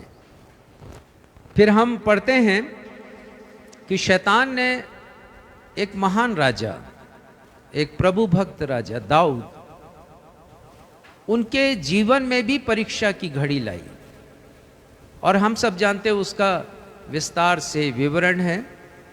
और उन्होंने एक के बाद एक अनेक पाप किए। तो हम देखते हैं कि परीक्षा हर मनुष्य के जीवन में आती है, और पहली प्रकार की जो परीक्षा है वो शैतान लेकर आता है पाप में गिराने के लिए। पाप में गिराने का मतलब है परमेश्वर की दृष्टि से अवनति होना, पतन होना मनुष्य का। जैसे आदम और हवा, इनका पतन हो गया, एक अलगाव हो गया परमेश्वर से। उसी प्रकार दाऊद का भी ले लें आप, तो दाऊद के जीवन में भी यही बात हुई है। 2 शामुएल आप यदि पढ़ेंगे 11वां अध्याय 12वां अध्याय, तो विस्तार से आपको पता चलेगा कि उसका भी अलगाव हो गया परमेश्वर से, और परमेश्वर ने नातान नबी को भेजा है दाऊद के पास, और फिर उसने स्वीकारा है कि मैंने पाप किया है। दूसरे प्रकार की परीक्षा वो है जो परमेश्वर पिता लेकर आते हैं, और ये परीक्षा मेरे और आपके आत्मिक जीवन को अधिक ऊंचे स्तर पर लेकर जाती है। ये फर्क है। शैतान जो परीक्षा लेकर के आता है हमें परमेश्वर की नजरों से गिराने के लिए लेकर आता है, पाप में फंसाने के लिए। लेकिन परमेश्वर जो परीक्षा हमारी करते हैं वो हमारे आत्मिक जीवन को मजबूत, सुदृढ़ बनाना चाहते हैं, हमें आत्मिक जीवन के स्तर पर ऊंचाइयों का स्पर्श कराना चाहते हैं परमेश्वर। अब कुछ उदाहरण मैं आपको दूंगा। एक पद निकालिए, उत्पत्ति 22वां अध्याय, और उसके पहले पद को पढ़िएगा। उत्पत्ति 22वां अध्याय, और आज हम इस विषय को जब मैं समझा रहा हूं तो बाइबल में से बहुत से चरित्रों को मैं लूँगा और उनके द्वारा इस विषय को बहुत सरल तरीके से आपके सामने रखूंगा ताकि आप समझ सकें। और भी बातें मैं आपको बताना चाहूँगा। पढ़िएगा उत्पत्ति 22वां अध्याय और उसका पहला पद पढ़िए। इन बातों के पश्चात ऐसा हुआ कि परमेश्वर ने अब्राहम से यह कहकर उसकी परीक्षा की, हे अब्राहम, उसने कहा, देख मैं यहाँ हूँ। देखिए, यदि आप 21 अध्याय के अंतिम पद को देखें तो वहाँ लिखा है कि अब्राहम ने सनातन परमेश्वर से प्रार्थना की है।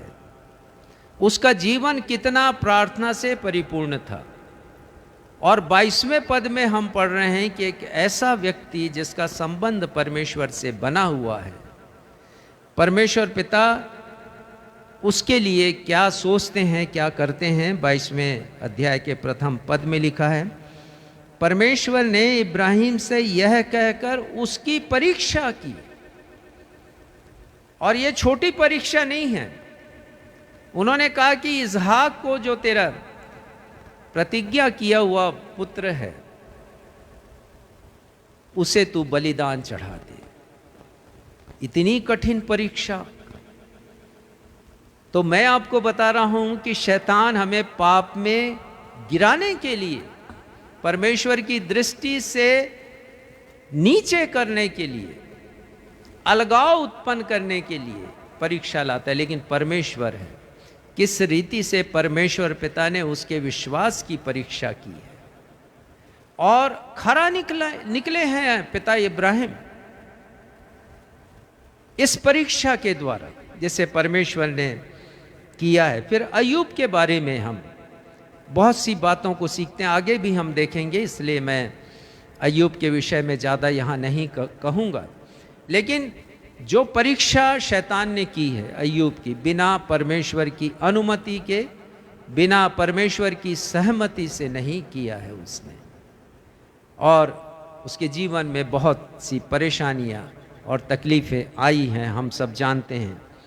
एक पद निकालिएगा, आज का पुराने नियम से पढ़ा गया जो पाठ है, व्यवस्था विवरण 8वां अध्याय और दूसरा पद। यहाँ पर हम देखते हैं कि परमेश्वर पिता ने इजरायलियों की परीक्षा की है। अपनी निज प्रजा को उन्होंने परीक्षा में डाला है। तो परमेश्वर जब परीक्षा करते हैं तो उनका एक उद्देश्य होता है। एक उद्देश्य तो मैंने आपसे कही दिया है, बता दिया है कि हमारे आत्मिक जीवन के स्तर को ऊंचा उठाने के लिए, हमें विश्वास में मजबूत करने के लिए परमेश्वर हमें परीक्षा में डालते हैं। देखिएगा, दूसरा पद पढ़िएगा, 8वां अध्याय और इसका दूसरा पद। और स्मरण रख कि तेरा परमेश्वर यहोवा 39 वर्षों में तुझे सारे जंगल के मार्ग में से इसलिए ले आया कि वह तुझे नर्म बनाए। परमेश्वर पिता इन परीक्षाओं के द्वारा हमें नम्र बनाना चाहते हैं, हम्बल बनाना चाहते हैं। हमारे अभिमान को, हमारे दंभ को वो तोड़ना चाहते हैं, क्योंकि यदि नम्रता की बात होती है तो उसका जो बैरी है वो अभिमान है, घमंड है। तो परमेश्वर चाहते हैं कि हम अपने घमंड को, अहम को, ईगो को दूर करें। तो परमेश्वर पिता चाहते थे कि उनकी प्रजा नम्र बने, इसलिए परीक्षाएं आई हैं। और आगे पढ़िएगा तो स्पष्ट होगा। और तेरी परीक्षा करके यह जान ले कि तेरे मन में क्या क्या है। तेरी परीक्षा करके परमेश्वर ने परीक्षा की है। इजरायलियों की अनेक परीक्षाओं का दौर आया उनके जीवन में। जैसे ही उन्होंने कनान देश की यात्रा प्रारंभ की, लाल सागर आ गया। आगे बढ़े तो वो 2 दिन तक, 3 दिन तक उन्हें पानी नहीं मिला। मारा क्षेत्र में जब पहुंचे, मारा के रेगिस्तान में, कहीं पानी नहीं मिला, पानी मिला तो कड़वा मिला। फिर आप आगे पढ़ेंगे इसी के तो पता चलेगा परमेश्वर ने उन्हें भूखा रहने दिया, परमेश्वर ने उनको प्यासा किया ताकि वो जान सकें परमेश्वर को, आत्मिक जीवन में और ऊंचा उठ सके। आगे बढ़े तो अनेक युद्ध उनको लड़ने पड़े, और जब सीमा पर पहुंचे तो यरीहो की दीवार आ गई। अनेक परीक्षाओं से होकर के इजरायलियों को गुजरना पड़ा है।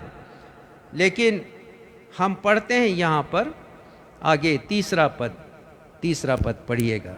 तो हमने ये जान लिया, क्षमा करें, कि परीक्षा करते हैं परमेश्वर हमारे मनों को जांचने के लिए। यहाँ लिखा है तेरी परीक्षा करके यह जान ले कि तेरे मन में क्या क्या है। हमारे मन के विचारों को भी परमेश्वर परखते हैं परीक्षा के द्वारा। तो यदि आपके जीवन में परीक्षा है, कठिन दौर से आप गुजर रहे हैं, तो ये जान लीजिए कि परमेश्वर पिता जानना चाहते हैं आपके मन में, आपके हृदय में क्या है, क्या विचार निकल रहे हैं आपके मन से। तीसरा पद, उसने तुझको नर्म बनाया और भूखा भी होने दिया, फिर वह मन्ना जिसे ना तू और ना तेरे पुरखे ही जानते थे वही तुझको खिलाया, इसलिए कि वह तुझको सिखाए कि मनुष्य केवल रोटी ही से नहीं। तुझको सिखाए। तो परमेश्वर परीक्षा लेकर के जब आते हैं तो हमें टीच भी करते हैं, शिक्षा हमें देते हैं, हमें सिखाते हैं। तो कभी भी नाराज नहीं होइएगा यदि कठिन दौर आ जाए जीवन में। दाऊद कहते हैं वो यहोवा मेरा चरवाहा है, सुखदाई जल के झरने के पास ले चलता है, मेरे जी में जी ले आता है, धर्म के मार्ग पर मेरी अगुवाई करता है। लेकिन वही परमेश्वर हमें दुखों की घाटियों से होकर लेकर जाते हैं ताकि हमें कुछ सिखाएं। दाऊद कहते तेरे सोंटे और तेरी लाठी से मुझे शांति मिलती है। ये परीक्षा का दौर है, ये ताड़ना का दौर है, हमारे जीवन में परमेश्वर लेकर के आते हैं। आगे पढ़िएगा, ये भी बहुत अच्छी बात है जिसे हम सीखेंगे। तुझको सिखाए कि इसलिए कि वह तुझको सिखाए कि मनुष्य केवल रोटी ही से नहीं जीवित रहता, परंतु जो जो वचन यहोवा के मुंह से निकलते हैं उन्हीं से वह जीवित रहता है। परमेश्वर का वचन हमारे लिए प्रमुख है। और हमारे परीक्षा के दौर में जब हम परीक्षा में पढ़ते हैं तो परमेश्वर हमें सिखाते हैं इस वचन की बातों को। आज हमने पढ़ लिया भजन संहिता 119 उसका 11वां पद, मैंने तेरे वचन को अपने हृदय में रख छोड़ा है कि तेरे विरुद्ध पाप ना करूं। तो ये वचन है जो हमें पाप की ओर नहीं लेकर जाता, अवनति की तरफ लेकर के नहीं जाता, डाउनफॉल नहीं करता हमारा परमेश्वर की दृष्टि में, परंतु ये वचन हमें ऊंचा उठाता है। और इसी वचन का सहारा प्रभु यीशु मसीह ने भी लिया एक परीक्षा में। आने वाले सप्ताह हम इसके बारे में विस्तार से देखेंगे। और तो इजरायली हैं और परमेश्वर ने उनकी परीक्षा की है। तो पहली बात मैंने आपको बताया, शैतान परीक्षा करता है, वो पाप में गिराता है, परमेश्वर की नज़रों से गिरा देता है, अलगाव पैदा करता है और पाप मृत्यु को उत्पन्न करती है। लेकिन परमेश्वर है, हमें ऊंचा उठाते हैं, सिखाते हैं, नम्र बनाते हैं।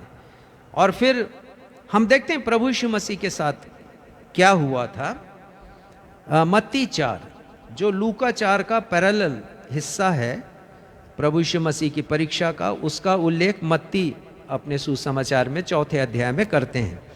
पहले पद को पढ़िए। तब आत्मा यीशु को जंगल में ले गया ताकि इब्लिस से उसकी परीक्षा हो। कौन ले गया? आत्मा। कौन आत्मा? पवित्र आत्मा। कौन पवित्र आत्मा?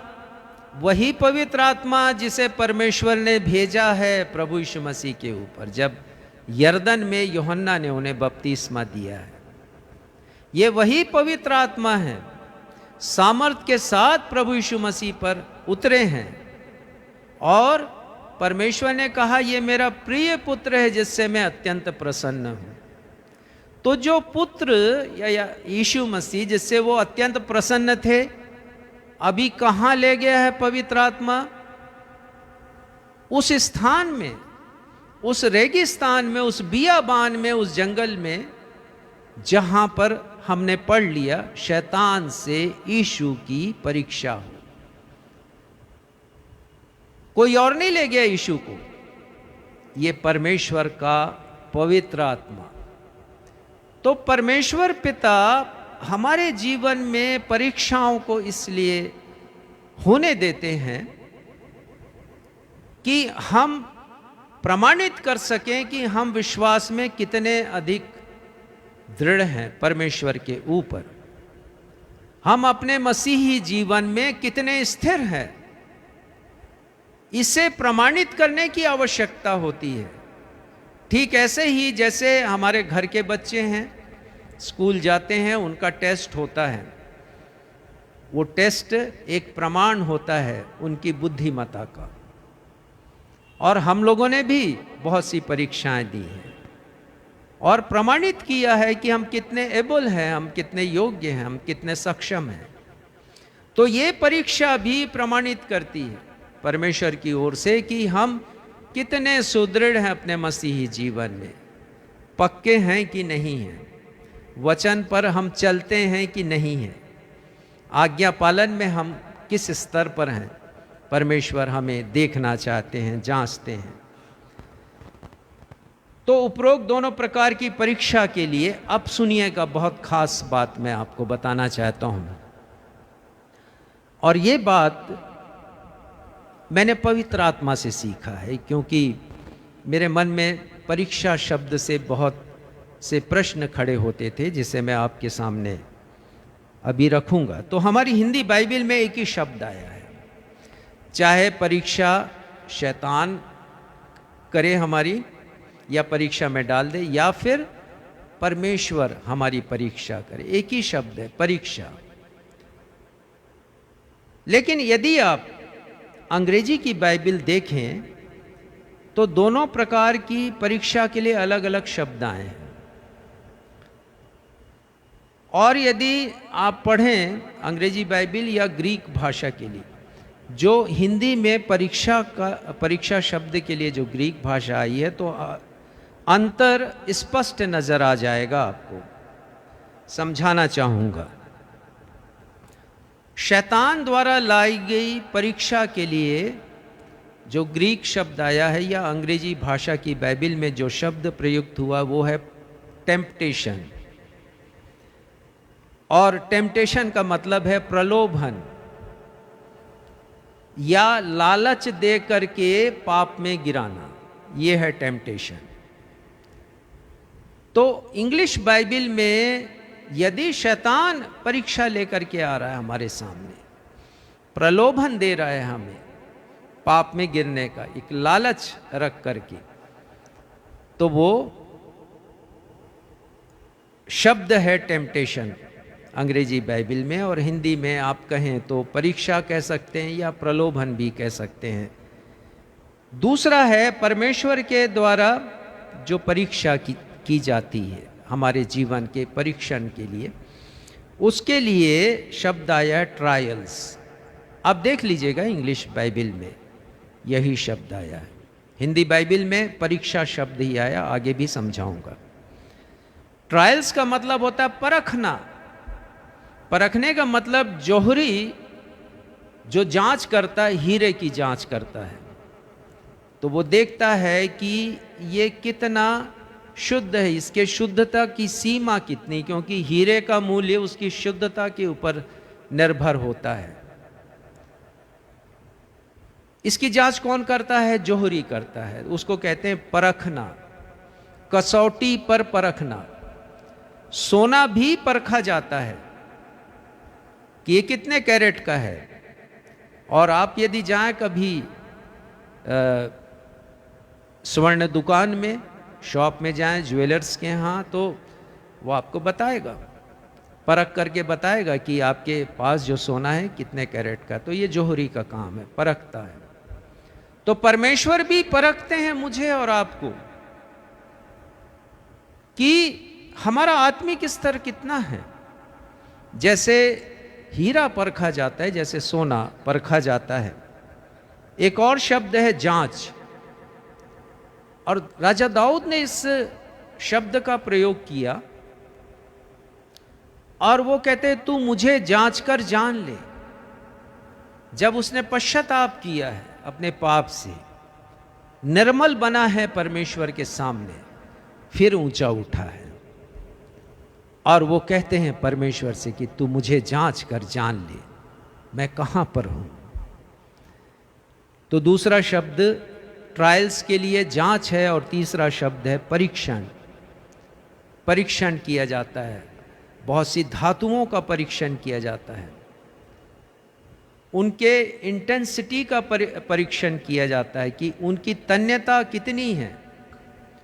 और मैंने पढ़ा कि सोना इसलिए भी महंगा है क्योंकि उसको आप जितना अधिक से अधिक ताने, उसका धागा बनाए पतले से पतला, वो टूटता नहीं है आसानी से।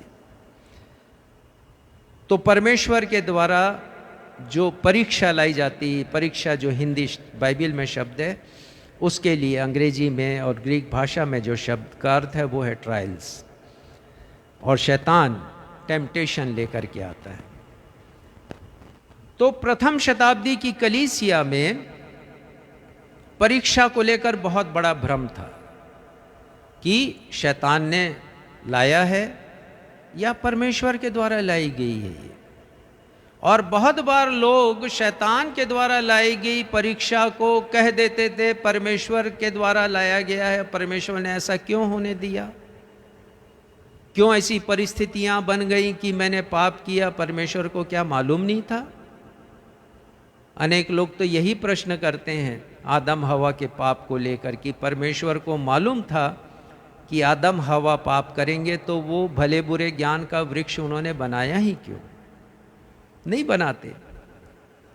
तो ये नादानी से भरे हुए प्रश्न है।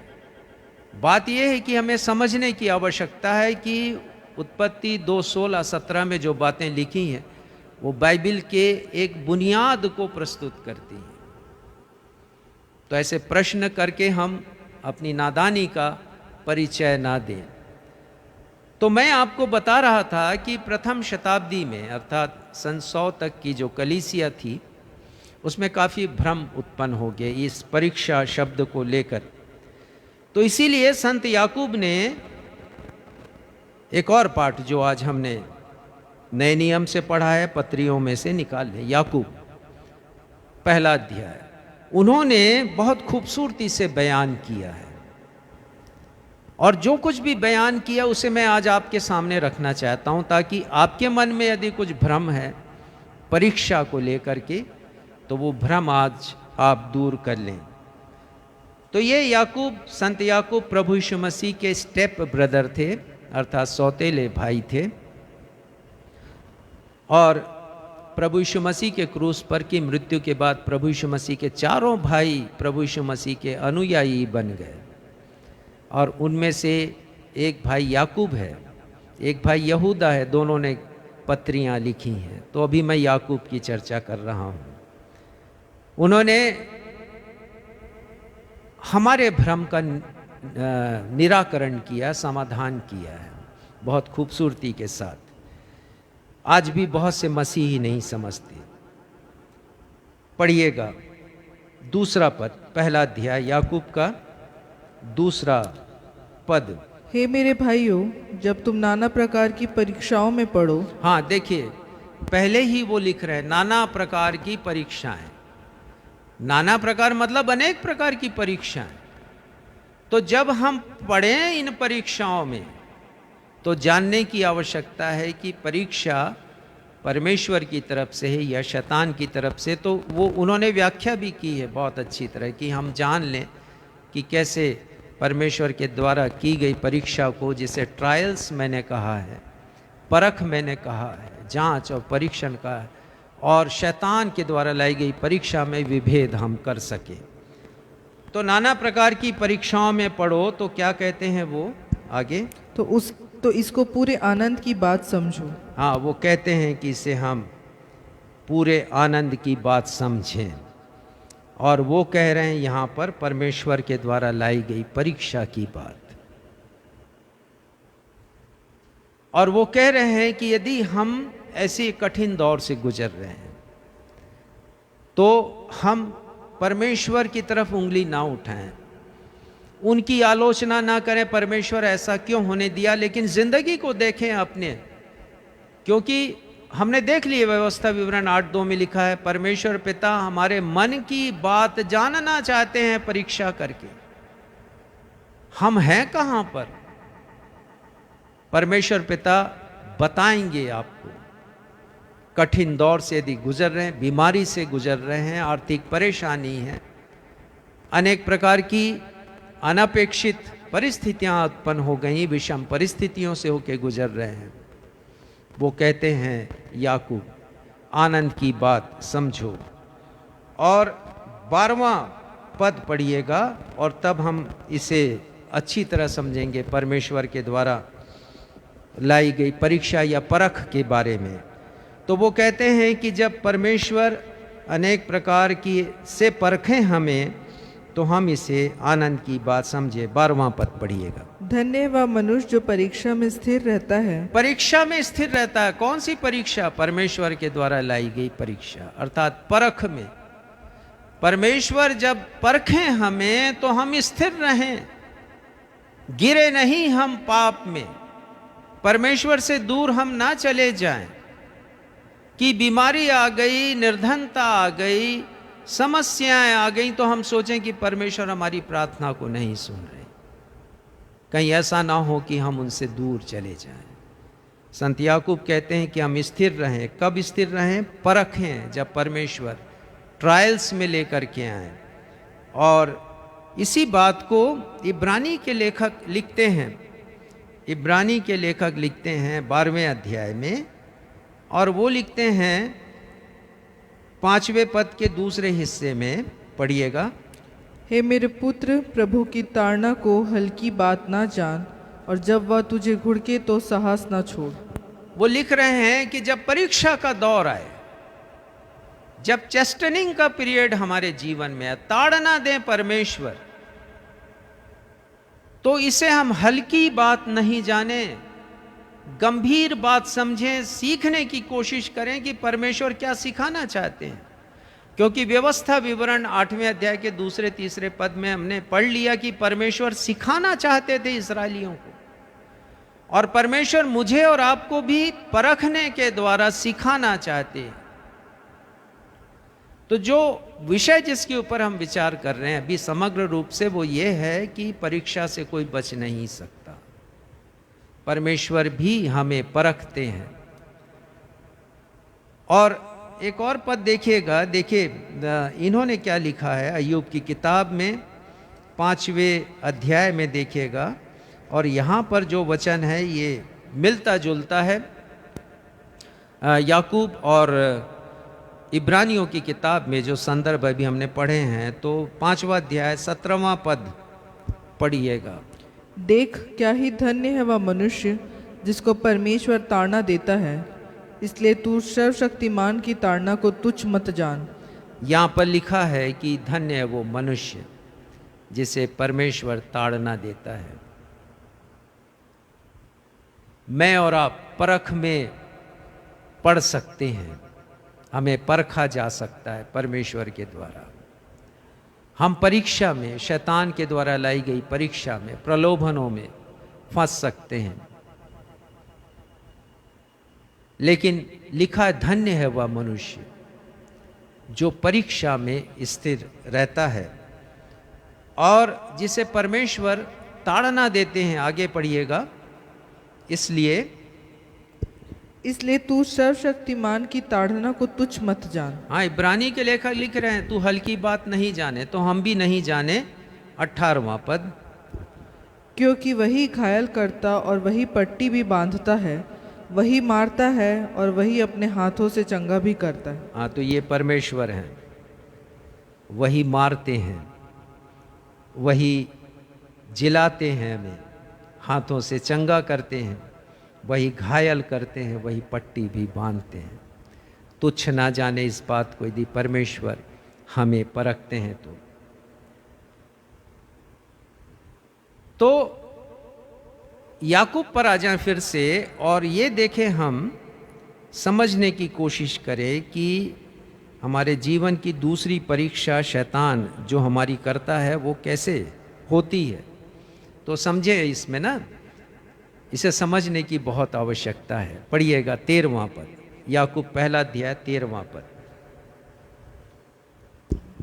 जब किसी की परीक्षा हो तो वह या ना कहे कि मेरी परीक्षा परमेश्वर की ओर से होती है। जब टेम्पटेशन में हम फंसे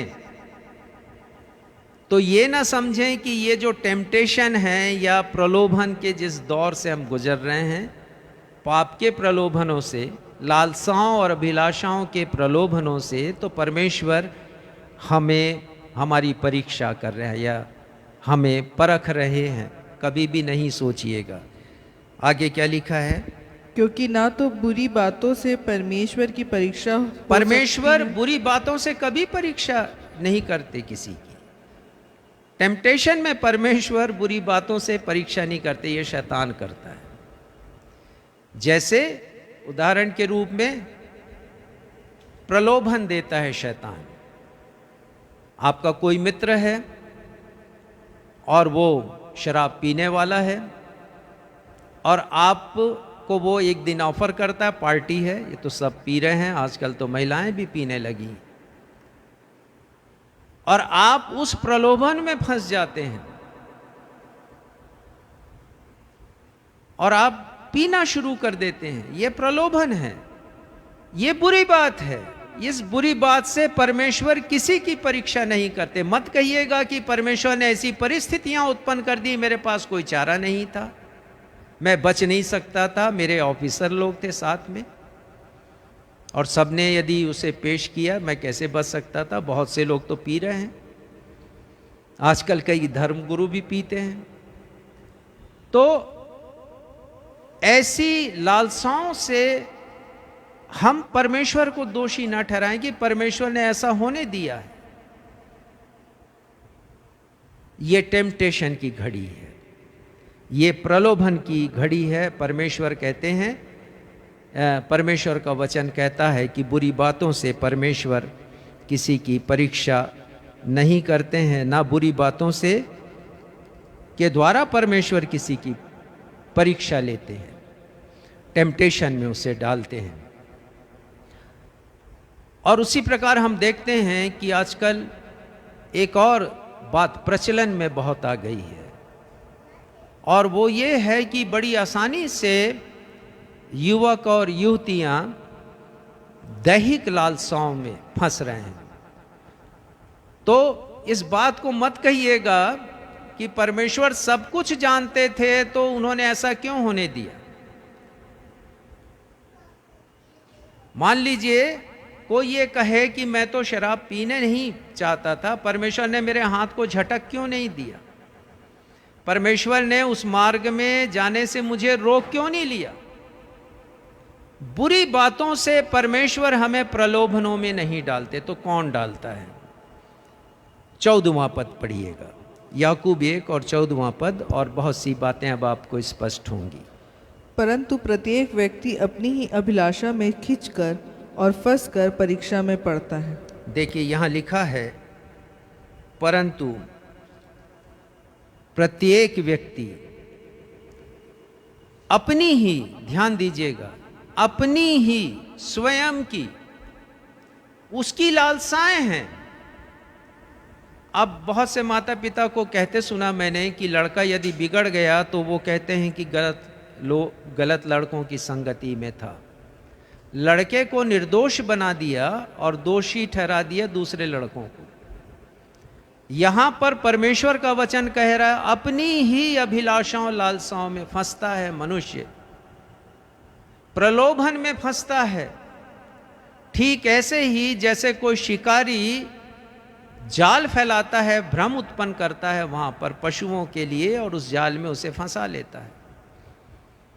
बहुत से लोग डगैन लेकर जाते हैं, मछली का शिकार करते हैं तालाब में, नदियों में, और वो क्या करते हैं, कांटे में चारे को फंसाएंगे। ये एक प्रलोभन है मछली के लिए।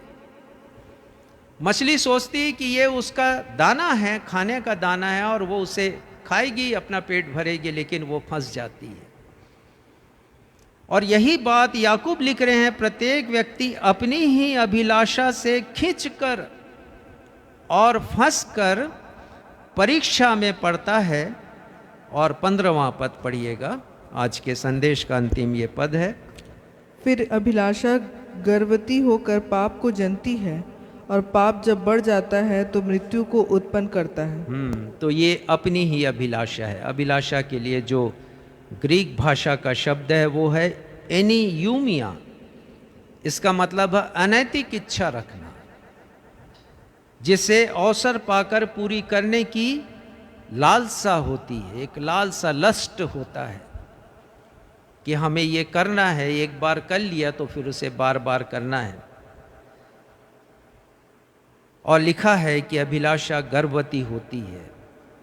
जैसे गर्भ में एक बच्चा आगे बढ़ता है, गर्भ में आता है, बच्चा बढ़ता है, ठीक वैसी ही कल्पना संत याकूब की है कि पाप गर्भवती होती है और फिर वो अनेक पापों को जन्म देती है और पाप बढ़कर मृत्यु को उत्पन्न करता है। मैंने जरूर कहा कि ये अंतिम पद है, लेकिन आपको सावधान करना चाहूँगा कि हमें टेम्पटेशन और ट्रायल्स के बीच में अंतर करने की ज़रूरत है। परीक्षा हिंदी में यदि है तो अंतर करने की ज़रूरत है। शैतान द्वारा लाई गई परीक्षा, परमेश्वर के द्वारा लाई गई परीक्षा में। और इसलिए संत याकूब क्या कहते हैं 16वें पद में, पढ़िएगा। हे मेरे प्रिय भाइयों, धोखा न खाओ। वो साफ साफ कहते हैं कि धोखा ना खाएं, हम धोखा ना खाएं। और वो कहते हैं 5वें पद में कि परंतु यदि तुम में किसी को बुद्धि की घटी है तो परमेश्वर से मांगे। अब इस पद का भी गलत उपयोग किया जाता है। बुद्धिमता से जो हमारा जो नेचुरल विजडम है उसके लिए बात कही जाती है कि संत याकूब ने उसे कहा है कि बुद्धि मांगे, परीक्षा के लिए बुद्धि मांगे, ताकि जो सांसारिक परीक्षा उसमें हम पास हो जाएं। इंटरव्यू है तो उसमें पास हो जाएं, परमेश्वर वो बुद्धि दे। क्षमा कीजिएगा, ये अर्थ नहीं है। इसका अर्थ ये है कि हम अंतर पैदा करें। यदि शैतान परीक्षा में डाल रहा है तो, या फिर परमेश्वर हमारे विश्वास को परख रहे हैं तो हमें अंतर पैदा करने की आवश्यकता और इसके लिए बुद्धि की आवश्यकता है। और इसीलिए वो लिख रहे हैं, पढ़िएगा 5वां पद, पहले अध्याय पर यदि तुम में से किसी को बुद्धि की घटी हो तो परमेश्वर से मांगे, जो बिना उल्हाना दिए सबको उदारता से देता है। तो ये बुद्धि परमेश्वर पिता देंगे ताकि आप परीक्षा में पढ़ें जरूर, लेकिन परीक्षा में कभी गिरे नहीं। और आप नहीं गिरेंगे यदि ये विजडम आपके पास आ जाए, ये परमेश्वर प्रदत्त बुद्धि आपके पास आ जाए, तो ये आपका साथ देगी और आप परीक्षा में पढ़ेंगे जरूर, लेकिन आप गिरेंगे नहीं। आज के इस वचन के द्वारा परमेश्वर पिता हम सबों को अपनी आशीषों से परिपूर्ण करे। आने वाले रविवार को मिस नहीं कीजिएगा। आने वाले रविवार को हम इसी विषय को आगे बढ़ाएंगे दूसरे रूप में, और देखेंगे कि किस प्रकार से परीक्षा में गिरे हैं लोग, किस तरीके से शैतान यदि डालता है हमें टेम्पटेशन में, प्रलोभन में, तो उसका मोडस ऑपरेंडी क्या है, काम करने का तरीका क्या है, किस तरीके से उसने आदम हवा की परीक्षा की, किस तरीके से उसने यीशु की परीक्षा की, और किस तरीके से वो हमारी परीक्षा करता है, ताकि मैं और आप परीक्षा में पढ़ें जरूर, लेकिन परीक्षा में गिरे नहीं, परमेश्वर की नज़र में हम उठें, ये कोशिश हमारी है। तो आइए हम फिर से उस गीत को गाएं जिसे संदेश के प्रारंभ में हमने गाया था, पश्चाताप करूं मैं, माफ़ करो, अपने लहू से साफ करो। उसके दूसरे पद को हम गाएंगे, और ये बहुत अर्थपूर्ण गीत है, और ये गीत एक हृदय स्पर्शी गीत है, मुझे भी काफ़ी पसंद है और आपको भी इसके शब्द अच्छे लगेंगे। दूसरे पद को गाएंगे।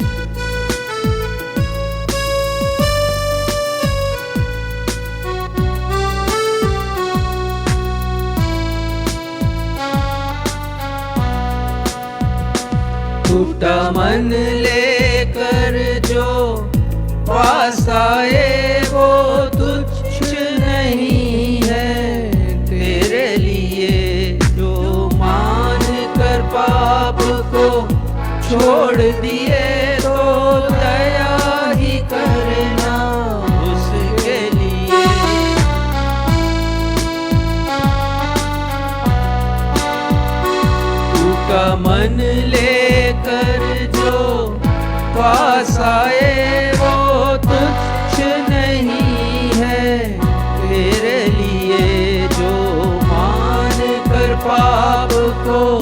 छोड़ दिए तो दया ही करना उसके लिए।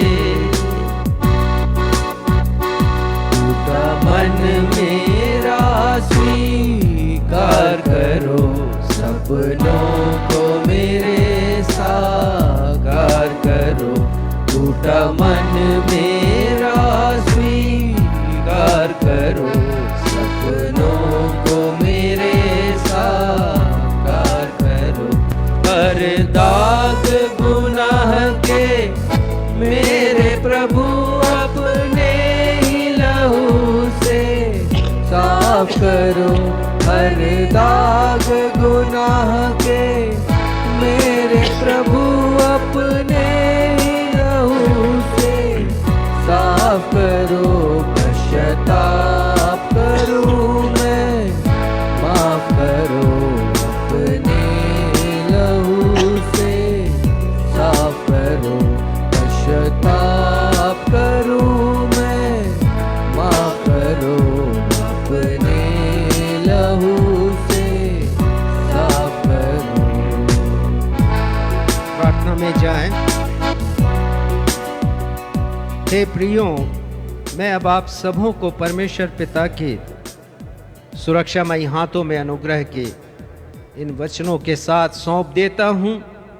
ये वचन आपके आत्मिक जीवन की उन्नति कर परमेश्वर पिता के चुने हुए लोगों के साथ उत्तराधिकार पाने में सहभागी बना सकता है। उसी अद्वैत परमेश्वर पिता का प्रेम, उद्धार करता प्रभु यीशु मसीह का अनुग्रह और शांतिदायक पवित्र आत्मा की सहभागिता आप सभी प्रियजनों के साथ युगान युग होती रहे। हम सब कहें आमीन। आमीन।